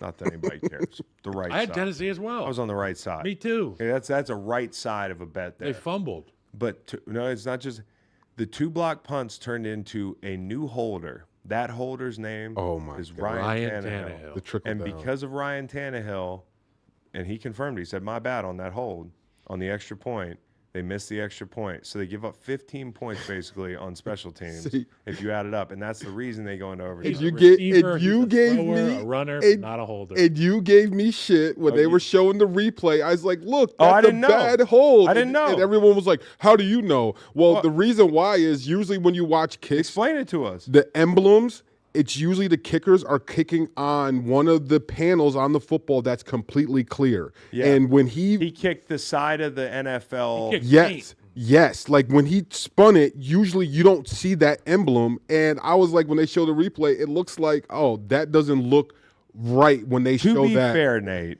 you're batting about 300 during the live stream. You're Give me my props. no, though, you bro. deserve it. You deserve it. You knew that it was a Babe bad Ruth led hold the right league away. in strikeouts. Hey, so you're but doing all right. then 5 minutes later, I'm like, what is that noise? And he's snoring in the side room during the 4 p.m. So he goes and takes these naps. What a stench. good. Yeah. So it's it's kind of hit or miss on Sunday, but he nailed that because I didn't see it. I was like, what are you talking about? We're just blaming things on Ryan Tannehill. In this case, it's Ryan Tannehill's fault, and Fax was all over it. And I just think about Jonathan Taylor, Anthony Richardson, all the guys that this team started with, and the big plans they had for Indianapolis. But the plans are also And there. But I'm and saying controversy, for really. them to catch themselves on the fall, turn it into a breakdance move, and Yeah. get up and like pump their hips a couple Yeah, they times. stuck the landing. This is a They're Shane sticking the Steichen landing. special. They might end up in the playoffs because the Broncos lost yesterday. Obviously, the Steelers lost. They're Let's just talk about bolting around. Let's dude. talk about that right now because if you're looking at the AFC North, I would have said 10 out of 10 Steelers finished better than the Browns, but I didn't know that the Steelers were going to lose maybe their whole season and that game in one fell swoop. Like, all right, people want to make the Steelers thing about the offense 'cause it's so boring and easy to do, and you look at it at the end of the game and they couldn't score with the fucking Cardinals. Okay, gotcha. But before that injury, I thought they looked pretty decent on offense. You're still in the building phase of this new thing, and they're going down to drive. 5 minutes to go in the second quarter. They can go up 10-3, right? Like 10-3 at the half against the Cardinals, team who's beaten some teams. Like, we know this isn't going to be a 30-14 day.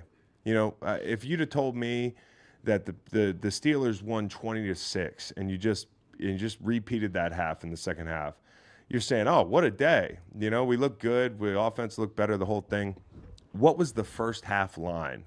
You know, I don't know, but it was probably like 3, something like that. They're about to go up 10-3 to go into the half. So, listen, they got the ball to George Pickens early. He had like 4 catches before he could blink. They were running the football. There was a lot of good stuff. Third downs were bad. So that was an area that I think you got to work on if you're Kenny Pickett whenever he gets back, or if you're Trubisky over the next month of the season. Third downs weren't good enough. But that sequence, you know, you've got a chance to go up. You're driving. You got a 3rd and goal. Pickett goes down.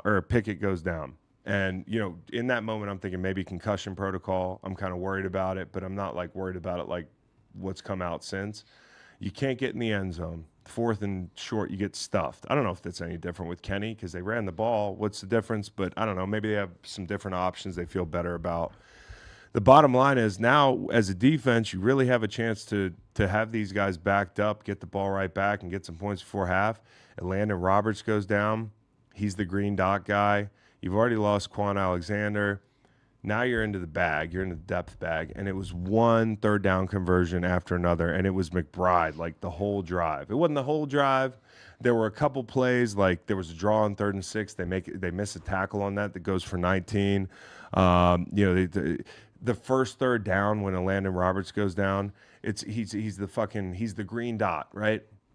You're already down a backer. Now you're down 2. So what do? And the edge guys have been killing it.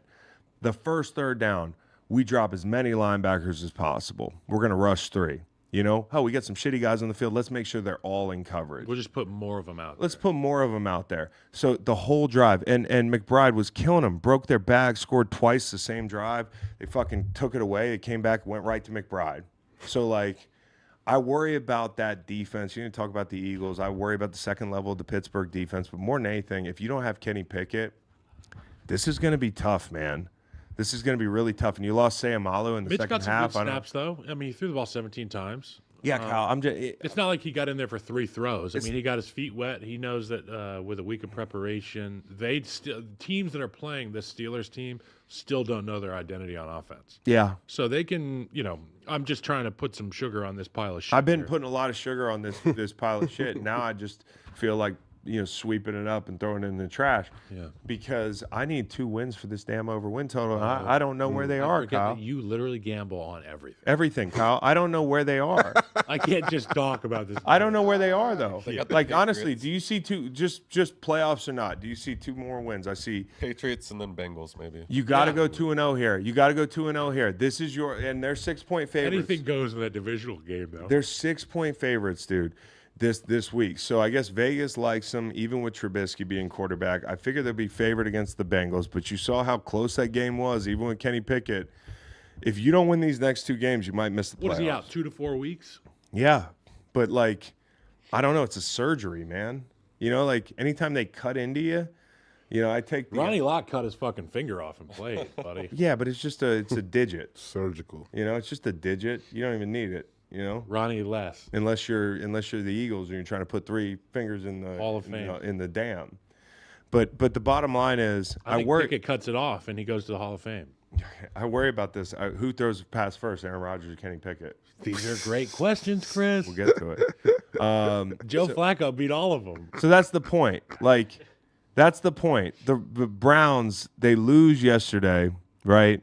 But Flacco looked all right. Like, there was a point in this game. Cozy. He looked all right. He looked cozy. Now, the pick was bad, but there was a point in this game. And I don't think either of these teams, Steelers without Pickett, Browns with Joe Flacco, are going places. Okay? But the Browns might be able to weather the storm better than the Steelers Is it going to be Flacco or DTR? Both are available. I don't know. Because my vote's Flacco. Well, you know what my vote is, too. It's Flacco. You guys won a Super Bowl. By the way, He's elite.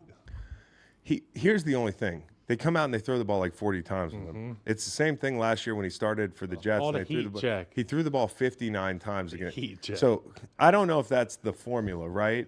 There's got to be other formulas that you can choose from besides Joe Flacco off the couch. Last week, Joe Flacco was sitting on the couch, probably by a fire, tall as shit, just hanging out. Like, life's good, dude. Eating a hoagie. Rich, tall. He's sitting in Delco somewhere watching the games. He's got a fire.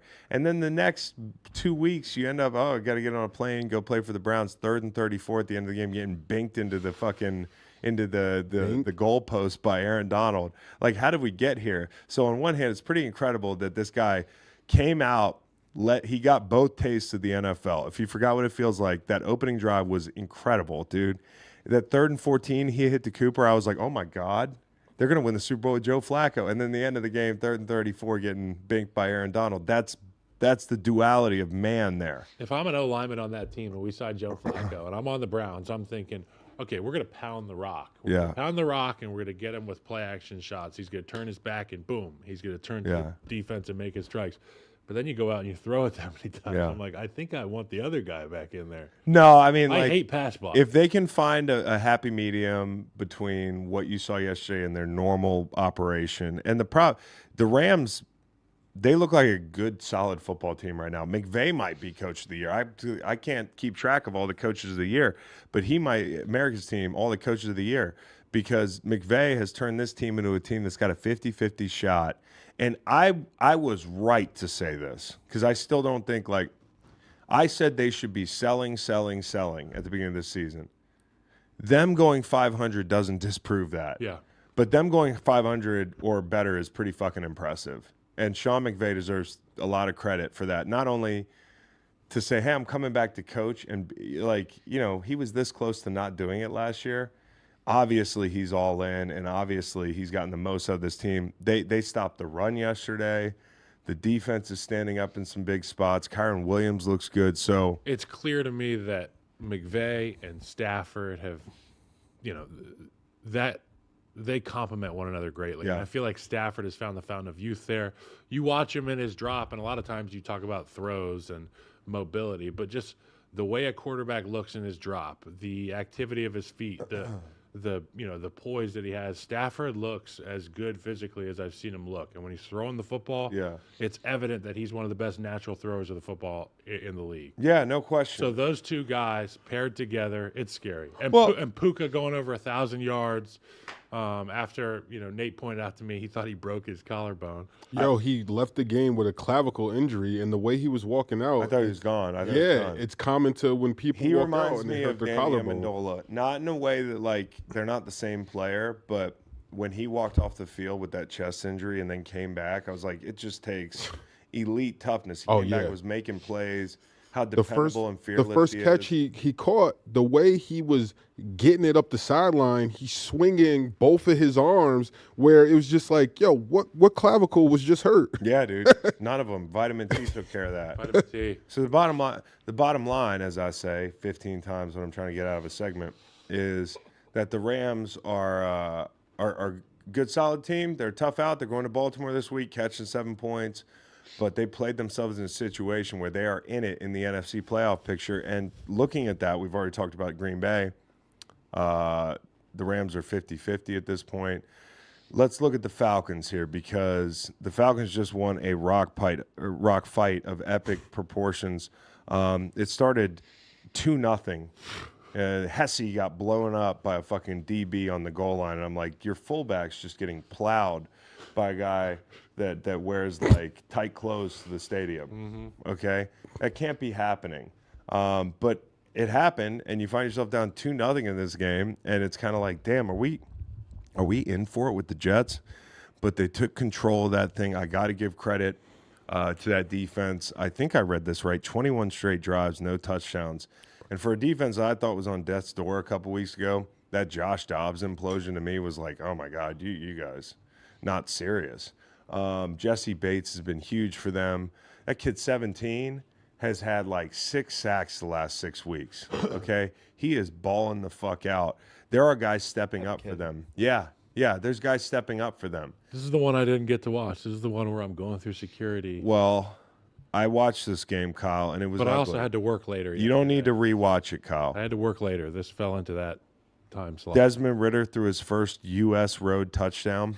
There's a lot going on here. That phraseology. Well, it's a real stat that people are like mad that it's real, but it's U.S. road touchdown. because he did it in London, right? Okay, so but the thing is, man, this is a team that's doing enough to win this division, and New Orleans at home, 21-0, as good as they played down the stretch, just doesn't seem like a serious operation. I do not know what New Orleans' identity is, and I don't know how they get closer to finding an identity. The Falcons at least have sort of an identity, which is like, hey, we've got a quarterback who can get off the spot. We've got a run game that we can lean on. The offensive line's actually not a dumpster fire. The defense is starting to round into form a little bit again, where they had some injuries and they dipped, and now they've playing got good better guys again. at the right spot. And don't tell me it's just the Jets that they played, Kyle, right? Because good guys in the right spots. You said it. But you know, the touchdown thing over the last 21 drives, you could explain it away and say it's the Jets, but it's what the moment demanded. And it's also last week playing the Saints. They just put up 3 scores in a hurry on the Lions. So not to do this compare thing, but I do think the Falcons are doing enough to win this division. And it's not much, but division's got to be won. And when they have that game plan right, that offense is a lot of fun to watch. Yeah, they can be fun. Like at times this Especially year. the overhead cam, Yeah. where they focus on just the ball, and it's Yeah. just Bijan like juking people out, like a dungeon crawler video game. Burn the ships, man. Give him the ball a bunch down the stretch because the rookie wall has not happened. You rested him for an entire Tampa game inexplicably. He hasn't gotten as many carries as maybe some people thought. So just burn the ships, ride that guy. And for the Jets, man, you talk about Joe Flacco scoring 19 points yesterday in his debut as a Cleveland Brown, which, by the way, is that Flacco's best look? Cleveland Brown? Yeah. I think he looks great.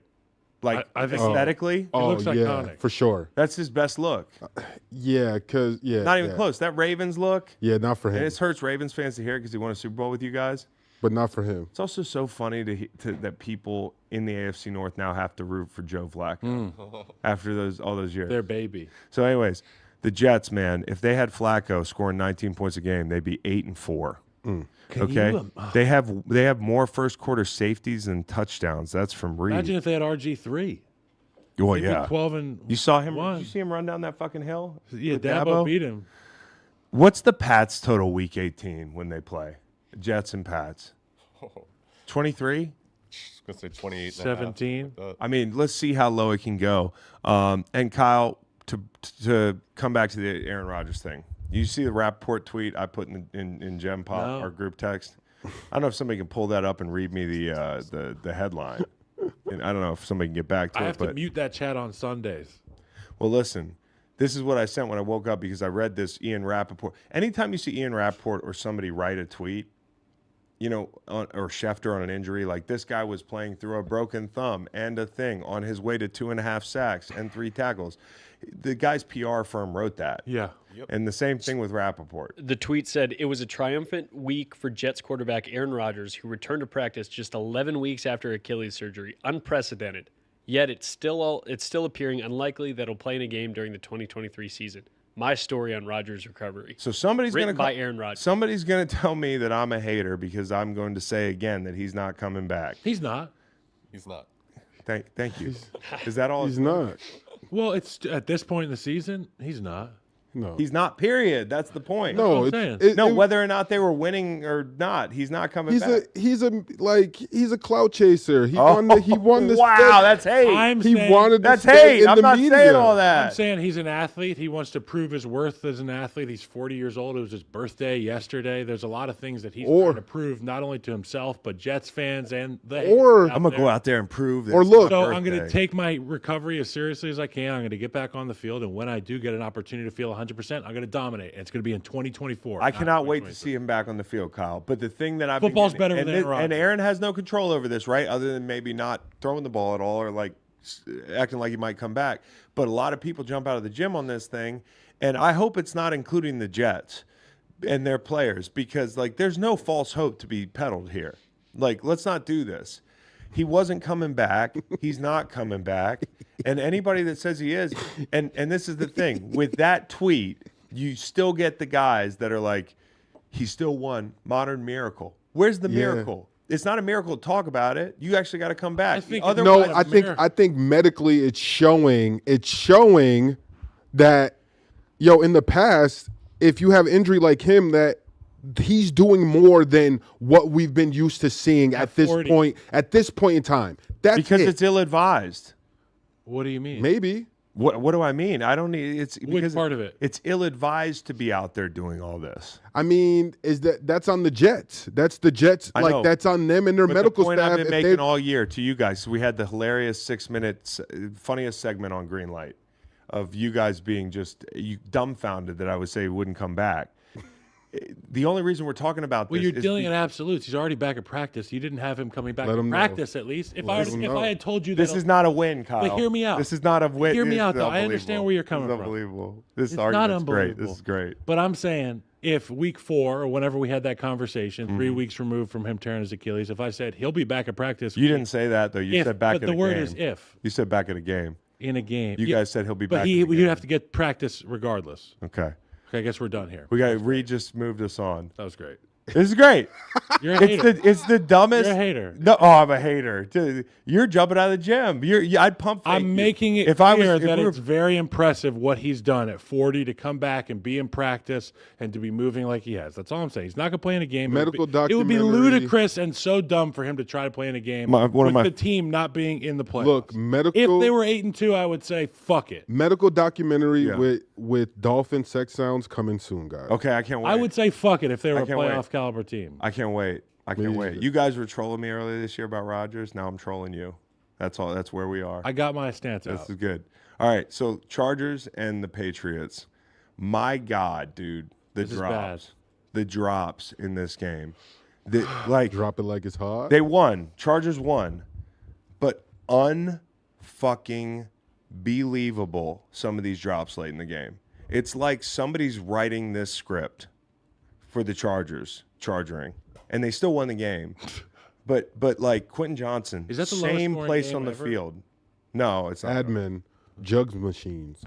Sure, yeah. I mean, fuck. But the bottom line is, as I say at the end of segments, the Chargers are not relevant anymore. They're only a team that you tie teasers to. They used to be fun, and like you could bet on them because their offense was explosive. And they Look had what great they edge did to the rushers. Chargers. Look what they did to my boy. Look what they did to my Chargers, man. It was fun to root for them the last couple years and make ill-advised picks based on their potential. And just say if Justin Herbert was on another team, And now it's just like, fuck, 6-0 against the Patriots. Yeah. It's awful. So I don't have much to say about that other than New England had to do what they had to do and they lost. bottom line is we're sorry. I'm sorry. I got Yeah. something for you, Chris. If Okay. Aaron Rodgers was on the Patriots, they'd be. If Aaron Rodgers is on the Patriots, they might win the division. Chris and Kyle, Look, how much does a consider that a win? hey Chris and Kyle, how much does a pirate pay for corn? Say it again. Say it again. Say it How again. much does a pirate pay for A corn? Buccaneer, dude. A Come on. Buccaneer. Corn? Is that your segue into the Bucks? He got Good. you. Okay. I didn't even hear the joke. Okay, he got me. So he got me. Nate's the only guy that would tell somebody a joke. They answer it. He says, No, "Gotcha." said I got you with the segue. What was the second one? The segue into Oh, the segue. next That was a real into the good segue. Buccaneers versus the Carolina. Good segue. That's what I was Versus the trying to say. We're Carolina. hooked. We're hooked. I thought this was going to be it for the Carolina Panthers, Okay. Chris. So all I want to I say, thought this was the one. I thought this was the I one. thought this was it. All I want to say about this, Tampa Bay, absolute hanger game. Nobody's watching this game.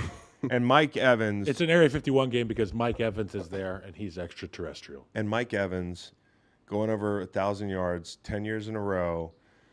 Just everything about it was on brand. It was, hey, he catches an out, big tall guy, breaks 2-3 tackles, makes people miss, gets an extra 5 hard-earned yards. 7. And then he gets up, signals first down, and it's fucking let's go do it again in a game that nobody's watching maybe, in a game that you're catching the ball from Baker Mayfield. Like, yeah, there have been times in his career where they've had this high-flying offense, but he's had to deal with a lot of ups and downs there. And I also think coming back this year and being that wide receiver that everybody assumes, oh, he's not going to be happy. He's catching the ball from Baker Mayfield. He's a fucking pro, dude. And I got so much respect for the guy. He's just put his head down and he said, hey, whenever I'm on the field, I got something to play for. Well, it's all been uphill since Johnny Manziel. Yeah, exactly. Yeah, it has all been uphill. But I mean, with a few bumps in the road. More than a few bumps. Multiple QBs though. makes it all the more impressive. Yeah, that's what I'm saying. It's like, Andre Johnson with what he dealt with in Houston. Right. This is not the same, but no matter what situation this guy's been dealt, he's put his head down and worked. So I just wanted to give him some props. And I want to give the Bucs some props, man, because the Bucs, without Levante David, without Devin White, without Dean, big effort. And according to the New York Times simulator, and no matter who your team is, I can find you a simulator that will give you hope. The Bucs have a 30% chance of making the playoffs, but that jumps to 53 if they win against the Falcons this week. Atlanta, they're at 64%. They would be 85. So even the games that you're not particularly interested in, they all matter down the stretch. And for the Bucs, you're saying there's a chance, man. There's a chance. Don't give Todd Bowles a chance. And Mike Evans is the kind of player you can just keep throwing at. I'm joking. You can just keep throwing at. Yeah, Mike Evans, just keep throwing the ball. Yeah, it's like the Madden strategy. Yeah, ask Madden. Throw it to Mike You don't Evans. have a guy that can cover him. Throw it to Mike Evans. All right, Kyle, let's hear from our sponsors at Game Time. I would love to tell you about our sponsors at Game Time. I would love to give you a great ad read, but I don't see an ad read in front of me, so I'm going to continue to do my announcer voice. This is how we do it in the bigs. This is how we do it every Monday with Nate and Chris here at the Greenlight Podcast, a Monday live show. Well, you shouldn't have to worry about when you buy tickets to your next big event. Game Time is the fast and easy way to buy tickets for all the sports, music, comedy, and theater events near you with killer last-minute deals, all-in prices, views from your seat, and their best price guarantee. Game Time takes the guesswork out of buying tickets. It's the place to find last-minute seats. Chris, I see everybody using this. Game Time, okay? I need to get into it. The Game Time guarantee means you'll always get the best price if you find tickets in the same section and row for less. Game Time will credit you 110% of the difference. Download the Game Time app, create an account, and use the code GREENLIGHT for $20 off your first purchase. Terms apply. Again, create an account and redeem code GREENLIGHT for $20 off. Download Game Time today. Last minute tickets, lowest price, guaranteed. I guarantee it. All right, Chris, now you're up. Let's see if you can match that. Oh yeah, I got the Miller Lite Moments. I gotta take us home. Whatever you're looking forward to this football season, there's one thing that pairs well with every great moment: an ice cold Miller Lite. Whether you're at the stadium playing fantasy football or watching the game at home or the bar, Miller Lite is here to make your football season taste like Miller time. No matter what team you cheer for, Kyle. I mean, it could be the freaking the Patriots. Actually, it would help to drink more beer. If you're a Patriots fan, there's one thing we can all agree on. Football brings us together. A connection like that deserves to be celebrated, and Miller Lite wants you to celebrate with me during the NFL Conference Championships in January. Right now, Miller Lite is going to give you the chance to win a trip for two to come hang out in the Green Light Studio. You'll fly out to Charlottesville, Virginia, and tune in to the NFL Conference Championships with me and the Green Light crew. Then you'll sit in live on a Greenlight podcast session. Just go to MillerLite.com/Greenlight Sweeps to enter. And this is all delivered by Miller Lite, because when football's on, it's always Miller time. From kickoff till the final whistle, you can't go wrong with a Miller Lite in your hand. Celebrate Miller time with the Greenlight podcast. Go to MillerLite.com/Greenlight Sweeps to enter for your chance to win. Wow. That was longer than Packers drive last night. There's a lot of those. Milwaukee, Wisconsin. It was longer than that Jordan Love Wisconsin. Okay. Oh, South Wacker Drive. That was longer than Lake Michigan. Anyways, just a reminder, I have sunglasses on because I'm ashamed of how the Eagles played and how much money I lost in the Chiefs last night. So just so you know, before one of you guys gets in here is like, it's unprofessional. Fuck off. I got on a pregame show at the Super Bowl one time. You know, you're doing a bunch of pregame shows and they're running you around, and we're outside. It's like an outside desk. And our buddy Kurt Warner's on the column with me, my Highlander enemy, evidently. Didn't think I should have made the top 100. Don't get me started. He makes a comment about my sunglasses. Mm-hmm. He's like, what are we doing wearing sunglasses? I'm like, is that a code break to wear sunglasses on a set outside? Is it? I have no idea. It's not? I just don't have the wherewithal to accessorize. Anyways, I was rough. It was like the night after a Super Bowl party and that sort I of thing. said, you know what, Kurt? You're wrong. You're wrong. So you and Kurt got beef? That's it. Well, Big no, beef. I guess we did. I guess we did. I'm just joking. I have beef with Kurt. Yeah, I'm a St. Louis guy. I got love this, Kurt Chris. Warner. I You got got it. He's got beef. Yeah, I got you beef guys with are him. both. Oh yeah. St. Louis guys. You know, there's a story we told. Go check out YouTube. The story we told about during, I think, the Cardinals We did a best moments, best NFL moments, Yes. overrated, underrated last week. It's on YouTube. I think people enjoy that type of thing. We'll do more. But there was a Cardinals moment that popped up, and there was a story that followed. That's the origin story of the Highlander beef. That's really actually not a beef. Every time I see the guy, I give him a big hug. In brief, there was a top 100 list that Chris was on. Well deserved. And he the threw only some player, hate. Not according the to only Kurt. player coming out of the graphic that Kurt had an issue with being That anyone had an was. issue with. Have you ever heard anybody out of a top 100 be like, that guy shouldn't He be said on there? Chris Long doesn't belong there. Bro, you're a St. Louis guy, That's a bruh. hater. Whoa, that's hate. Had Zoe. I had That's 13 hate. and led the league in precious. Yeah, talk on Okay? it. Talk on that. it. Is it standing on business here. Right? Got the receipts. Okay. I like it. He said he's not even a top 15 DN. Ooh, so he was taking shots. And why are you wearing sunglasses on the set, he says. Both of y'all. I'm sensing a pattern. wow. Anyways, wow. let's get into Kurt Warner segment. It's about the best flight, worst flight, the Bevel Conway. The Kurt, these were made Yeah, from Ty. recycled plastic grocery bags. Exactly, dude. You probably killed a turtle with what you got on. A fucking sea turtle somewhere. Yeah, you're right. You know what I mean? So I All right. got best flight, worst flight, and all that. Yeah, let's jazz. do it. Okay, welcome to the Miller Lite Moments, MLM. All I know is acronyms here. Best flight, San Francisco. Flying home from Philadelphia.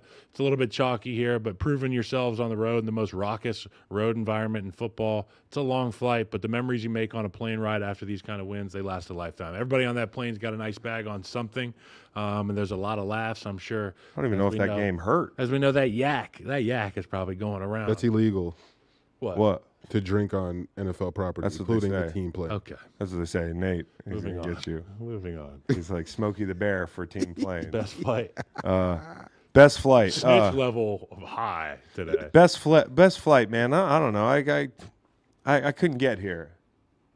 Couldn't get here. Don't have a best flight. Let's do worst flight. Worst flight. I got a worst flight. Colts got the best flight. Short, Great. post overtime, See? early game. See? Colts got the best flight. Worst flight, Denver. Taking the flight back. I want you to really think about this when you play in Houston. Houston's down there in Texas. It's not very high in terms of altitude. I think it's at sea level, maybe like 50 feet above. You got to take off. So, I mean, hear me out. You have to go uphill the entire time. Usually you go up and then you go back down on Yeah, a plane. you just say, Well, you're going to literally be landing a mile in the sky coming back from this game relative to where they took off from. It's kind of a trip to think about. Think about how much more fuel they burn just going uphill the whole time, Greg. and we all know most problems happen on descent and takeoff. So if you cut one of those out, at least it's safer. Safer Think flight. about There's no descent. how bad your ears pop. People are going to say, Kyle, you're so stupid. And I'm going to say, You're actually but I'm stupid. right. We're joking. I'm right. Well, he might be serious. Okay. Worst flight. Golly, I still feel like it's the Chargers, man. There's nothing worse than that game and getting on a plane and having to go across the country and be like, hey, we're out of it. Oh, my coach And didn't get fired. and like, is this the Well, day? you could land Probably. in Fresno. It's nice to land at John Wayne. Yeah, sure, but 6-0 against the Pats. That's bad, dude. That's bad ball. What do we got now? We've got Bevel Conway. the Bevel Conway Award. It's going to be last night, Sunday Night Football. Patrick Go, Mahomes in the Pat, icy whites, go. first time at Lambeau, and then you've got the classic Green Bay jersey. And every time they showed the Aaron Rodgers, Brett Favre, Jordan Love triple box where they showed them throwing and getting off that back foot, man, it was pretty. Yeah, it it was was. a You guys great see the- job. Shout out to that NBC production crew. You see the Jordan Love cheese costumes? The costumes Yes. that people had on, it was the cheese, and like instead of like the classic Swiss cheese holes, it was hearts for love. No, I didn't see that. Oh, geez. I was busy screaming. And the thing is, you knew early they were going to win that game. I didn't. I was just. There's a reason I stayed awake. Kate was like, "Let's go to bed." At the end, when it was like, 6 Go, minutes left, I Pat, said, "It's go." Patrick." Just didn't- with a minute, just didn't feel good, Kyle. That's the thing. If they can't get, and they almost fucking did it. you got to give Pat the ball more. It was just a long time to be on defense. All right. So, anyways, Bevel Conway. the bottom line is the Bevel Conway Award goes to the Chargers. And, No bottom line, Bevel Conway. Yeah, the man. bottom line is the Chargers and the Patriots got the Bevel Conway for me. I mean, like, I know Really? last night was beautiful, but imagine they played that game on grass, how good that matchup would have looked. The throwback Patriot uniforms and the Chargers all whites with the gorgeous colors and such. Anti Bevel Conway. Deontay Johnson, a week after being the hollow man, celebrating a touchdown down 15 points in the fourth quarter. Hold on a minute, player. What are we doing, player? I don't know, man. Do you run over there and stop him from celebrating? What if they just tackle? They just like they straight jacket him. I don't know, bro. Ugly game. I'll tell you what the ugliest uniform matchup of the season was. Oh yeah, anti-Bevel Conway or of the week was Seattle and Dallas. Not because Seattle's uniforms weren't awesome, but because that game was terrible to watch. I think I like rock fights, too much scoring. Also, It was a boulder fight. one of the worst games, TV presented game. I know some people are like, no, that stadium's beautiful. It's not. It's fucking a big aluminum thing, and there's no soul in that place. And you can feel it on TV. It's monochromatic. I don't like. And Talking about Seattle? Seattle, Dallas, Seattle? at Dallas. Okay. At Dallas. The game was in Yeah. Dallas Thursday. And the flags. That's ugly. I don't need to see all that. Clean. It feels too monochromatic. I had Clean, more like fun. a hospital. Yes, I had more fun watching sterilized. I had more fun watching Chicago. Seattle and is Minnesota. soulless as well. Yeah, but Seattle it's better. reminds me of those. It's better. It's remember in outside. Apocalypto where they were rolling guys' heads down the staircases? You think it reminds That's you? like Seattle. It reminds you of Apocalypto when Because they're they, sacrificing people. you know, past the end zone, you've got that really steep incline with that one cutout that just you don't want to walk up those things. they is what I throw found out they, from they viral roll the videos. they roll the flag down that thing. The sacrifices were okay, but do not walk up it. Do not. They were cutting people's heads off on these things, but do not walk So up. when you said soulless, my first thought was like the pyramids. Yeah, I mean, Seattle's outside. The only gripe I have about the Seattle vista on TV is the turf is like gray. You know, if you actually, that's the bottom line. All right, let's get to Hollow Man. Hollow Man for me, Dre Greenlaw's punch. I laughed, and I really enjoyed the slow mo Dom face cam. Dom didn't even barely flinch. It was like, like, and then he was like, "Hey, you Yeah, motherfucker!" yeah. I was like, Yeah. "This is the most Italian interaction." Just missed him. Hollow Man, Dre Greenlaw looking over his shoulder the next 6 weeks because the guy with an Italian flag on the side of his hat, Yo, who seems to command the respect of an entire city. they have you got in a highlight fight. films of him getting off of buses. Oh, with the Meek music in the background. Unbelievable. Big Dom out on the field breaking up fights. They say bus exit #fresh, and then they see him walking around before the game, and they're like pregame vibes. What song were you just trying to do? It's the Meek Mill song. And the Rick Ross. Is I'm a boss. Bitch, I'm a boss. How would you do it? It sounds just like the song, Nate.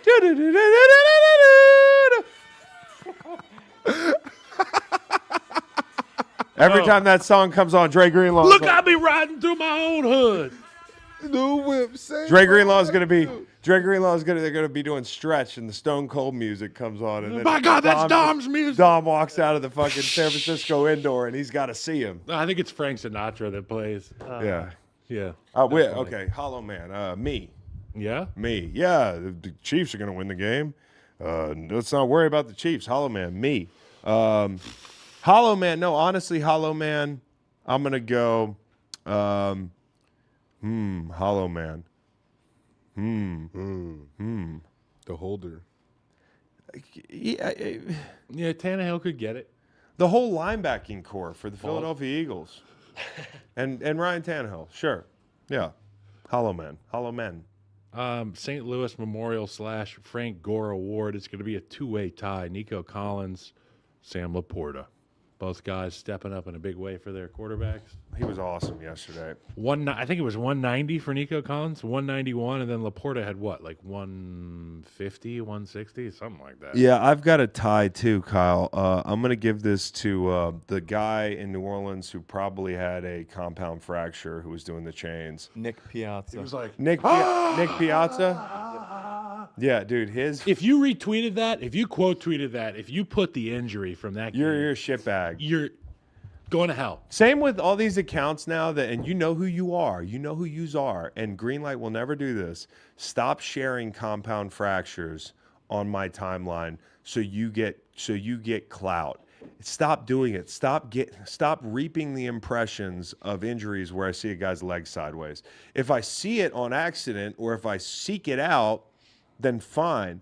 But some of these aggregator sites, like, it's not worth it. I'm looking at you sideways.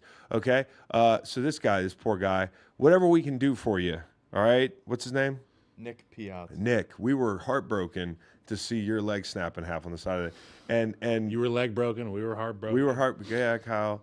I feel bad for the guy. And nobody asked this morning how he's doing. I want to ask you how you doing. Also, Okay. kind of hurts. Like, yeah, Football. exactly. Yeah, it does. You see our point now? You see our point? That can happen to us anytime. I'm so sorry. I feel horrible. Yeah. for him. But He's anytime. going to be taken care of. He's going to be taken care of. He has to be. All right, speed round through these. No, I didn't say Puka Nacua. Oh, okay. Yeah. Puka Nacua out there playing with a caved clavicle. And, Best seat in the house / Donna Kelsey Award. The Alabama Bars. When the college football playoff was announced, I just know we've come so accustomed to being at the top with the Roll Tide crew. And in the dance at the end, it just feels good. It feels right. I do feel terrible for Florida State. In what world does an undefeated Power 5 team not get into the playoff? It's In this in a one. vacuum, that's criminal, but I understand the quarterback situation. Yeah. So for them, you've earned it. Go play Georgia, go beat them, and you can be your own little UCF national champion. it's a fun idea because nobody's wrong because there's no objective. Like, it's an Unconquered, interesting argument. Like, unincluded. people are going to argue all week, and no one can win the argument. I got one. Oregon Ducks were seeing that they have to play Liberty University The Cubs, on New Year's at 11 a.m. So it ruins your New Year's Eve. And then Oregon Ducks versus the Liberty Cucks. Take Liberty, okay? It's New Year's. It's a New Year's Bowl. The fucking Oregon guys, they're all into girls and alcohol and all this and distractions. You know what Liberty's into? G-O-D. They drink wine and at church, covering bro. the spread. And they go to a lot of church. They're going to cover the spread. Hot Kyle. take. They're probably drunk. They could be at communion all week. They're not going to be as drunk as the Oregon guys. We carb loaded I got the Liberty, whatever. on the spread body is. of Christ. All right, so Worst seat in the house. So we're best seat and worst seat in the house. Anywhere at the Houston Texans game. Houston, you have a small problem, which is that you're not showing up to these games. Did you see this the view of the stadium? Mm-hmm. So people can put it on a lot of It things. looked like the Carl Smith Center. I'm not talking to every Houston fan. I'm not saying you have to be at the game, but your fan base has to have 70,000 people that can show up and cheer on C.J. Stroud and this team. I've seen your Make car it gotta meets do. with the candy paint, swinging lax. You guys show up 50,000 deep, but C.J. Stroud wants to make a playoff run, and everybody's probably- all of a sudden going to church on Sunday. They got to pay Meg the Stallion. you're right. They got to pay Meg the Stallion to show up Priorities. to the games. You got to have Megan the Stallion there. I think that'll put some people in the stands. Some asses in seats. Put some something. Sure. All right. Well, Fly on the wall. fly on the wall. Yeah. Fly on the wall.